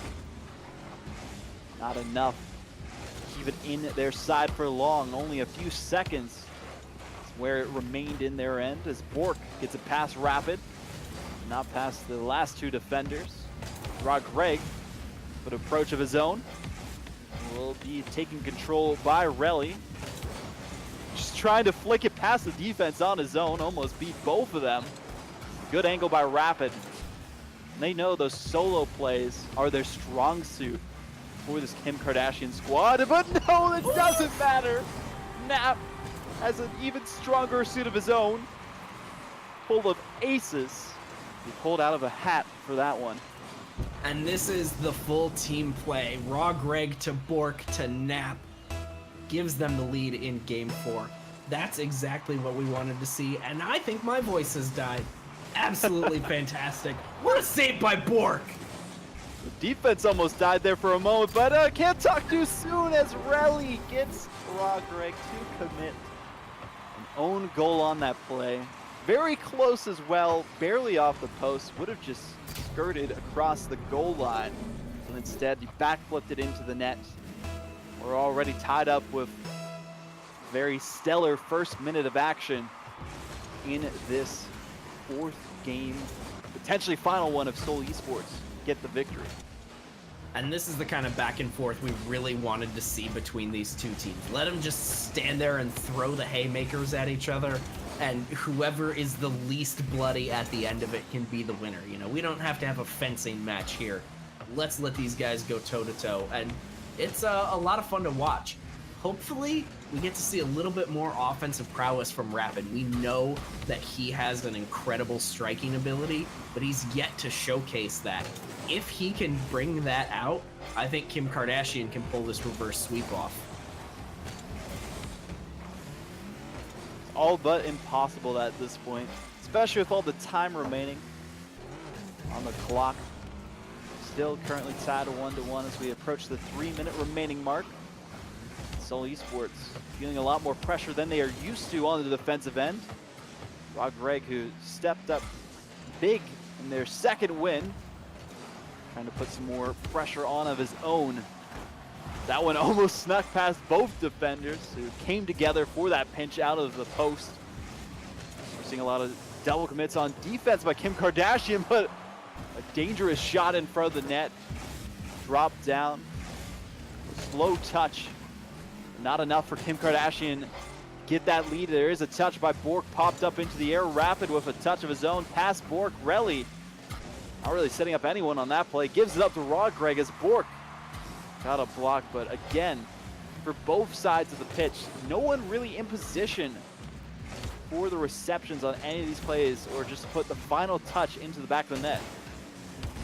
Yep, they're doing a real good job of that initial setup work, but it's the finishes that they've been coming up short. Now we've had 2 minutes essentially with no goals. The first 2 came right away, and now they're just trading rotational play. They're passing at each other, but not finding shots at the end of their passes. Eventually, something's going to have to give because we don't have ties. Raw Greg from the middle of the field just cuts that one off. Relly lobbing it up to Alpha Kep, and Raw Greg's like, no, you don't get to give and go. I get to score in your net. So great intentions by the defense there, but too much confidence in the reception. Not enough communication going on to see how far Raw Greg was cheated up on the play. The shot was not powerful enough for that pass to be successful. Seoul Esports just need to hold on to this 1-goal lead, guarantee themselves a spot in it next week. Final stage of Fall of Frenzy, but Alpha Kep almost had something to say about that. Towards the midfield for Rapid. Pops it up for Alpha Kep again. Relly, the drop down, saved by Nap towards the midfield. forcing the defense to retreat on the play. Can't sneak it past him just yet. Nap instead. Almost successful in that effort. A great setup. Greg barely off the mark on that play. You can tell as soon as the Seoul Esports team got the lead, they've just been showcasing that confidence on offense, not having to overcommit, just being in the right moment, keep that constant pressure, stop the defense from making any big clears. Yeah, they definitely are a team that is not going to shy away from playing with the lead. Some teams have a really hard time playing with it, and they'd actually rather play from behind and get that last second win. Seoul Esports, when they have the lead, they know how to take care of the ball well enough that they can maintain it. And the games that they've lost have been games where we see Kim Kardashian jump out in front of these things pretty early. So now, only a few seconds left. If Kim Kardashian doesn't find it, we are done. It's still up in the air. Relly up. What a block from Greg. This thing's still in the air, and it's over! In a stunning 4-game win, Seoul Esports has secured a second place spot, a much better set of points going into next week, and a share of the $5,000 prize pool. Kim Kardashian falls to 3rd place, and their run in Fall Frenzy is over. But what a tremendous series, Bob. Great series, guaranteeing themselves at least $225 for the 3 of them to split if they get 8th place or 7th even because they both have kind of a similar prize pool that they win there. But great victory by Seoul Esports, able to edge things out at the end. And that's how both of those series went, really. We saw 2 games won by one team, almost a sweep, and then the other one came back for one, and then the team who was already in the lead, okay, we're going to get the victory, take that one all the way. And it's all she wrote for both those teams. It will be Seoul Esports moving on, as you mentioned, and a great victory by them to move on to the final Frenzy, which is the final stage, stage 4 of Fall Frenzy, the Renegade Cup monthly for North America for November. It's going to be a great one as well next week. Yep, absolutely fantastic finish from Seoul Esports. I am so looking forward to next week. Not going to be in the booth myself. I'll just get to sit at home and watch and enjoy some fantastic finish. Eat all the popcorn. Eat just loads of popcorn and soda. Like, treat it like it's football night. So, gonna be an absolute blast. That is going to kick off Wednesday, 7 p.m. Eastern, once again, with the first few rounds of that double elimination bracket. $5,000 on the line next week, and a whole mess of points towards the Rival Cup. But that is going to do it for us tonight, ladies and gentlemen. Thank you, everybody, for coming out, all the new subs and subscribers, anybody who followed. Thank you guys so much. This has been a blast to put on, and we hope to see you guys next week.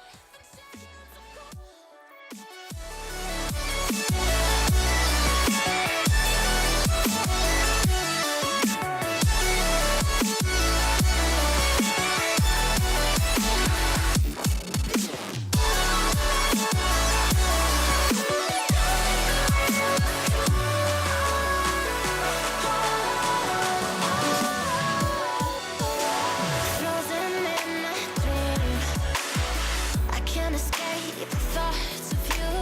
If I try to leave, when I'm with you I can't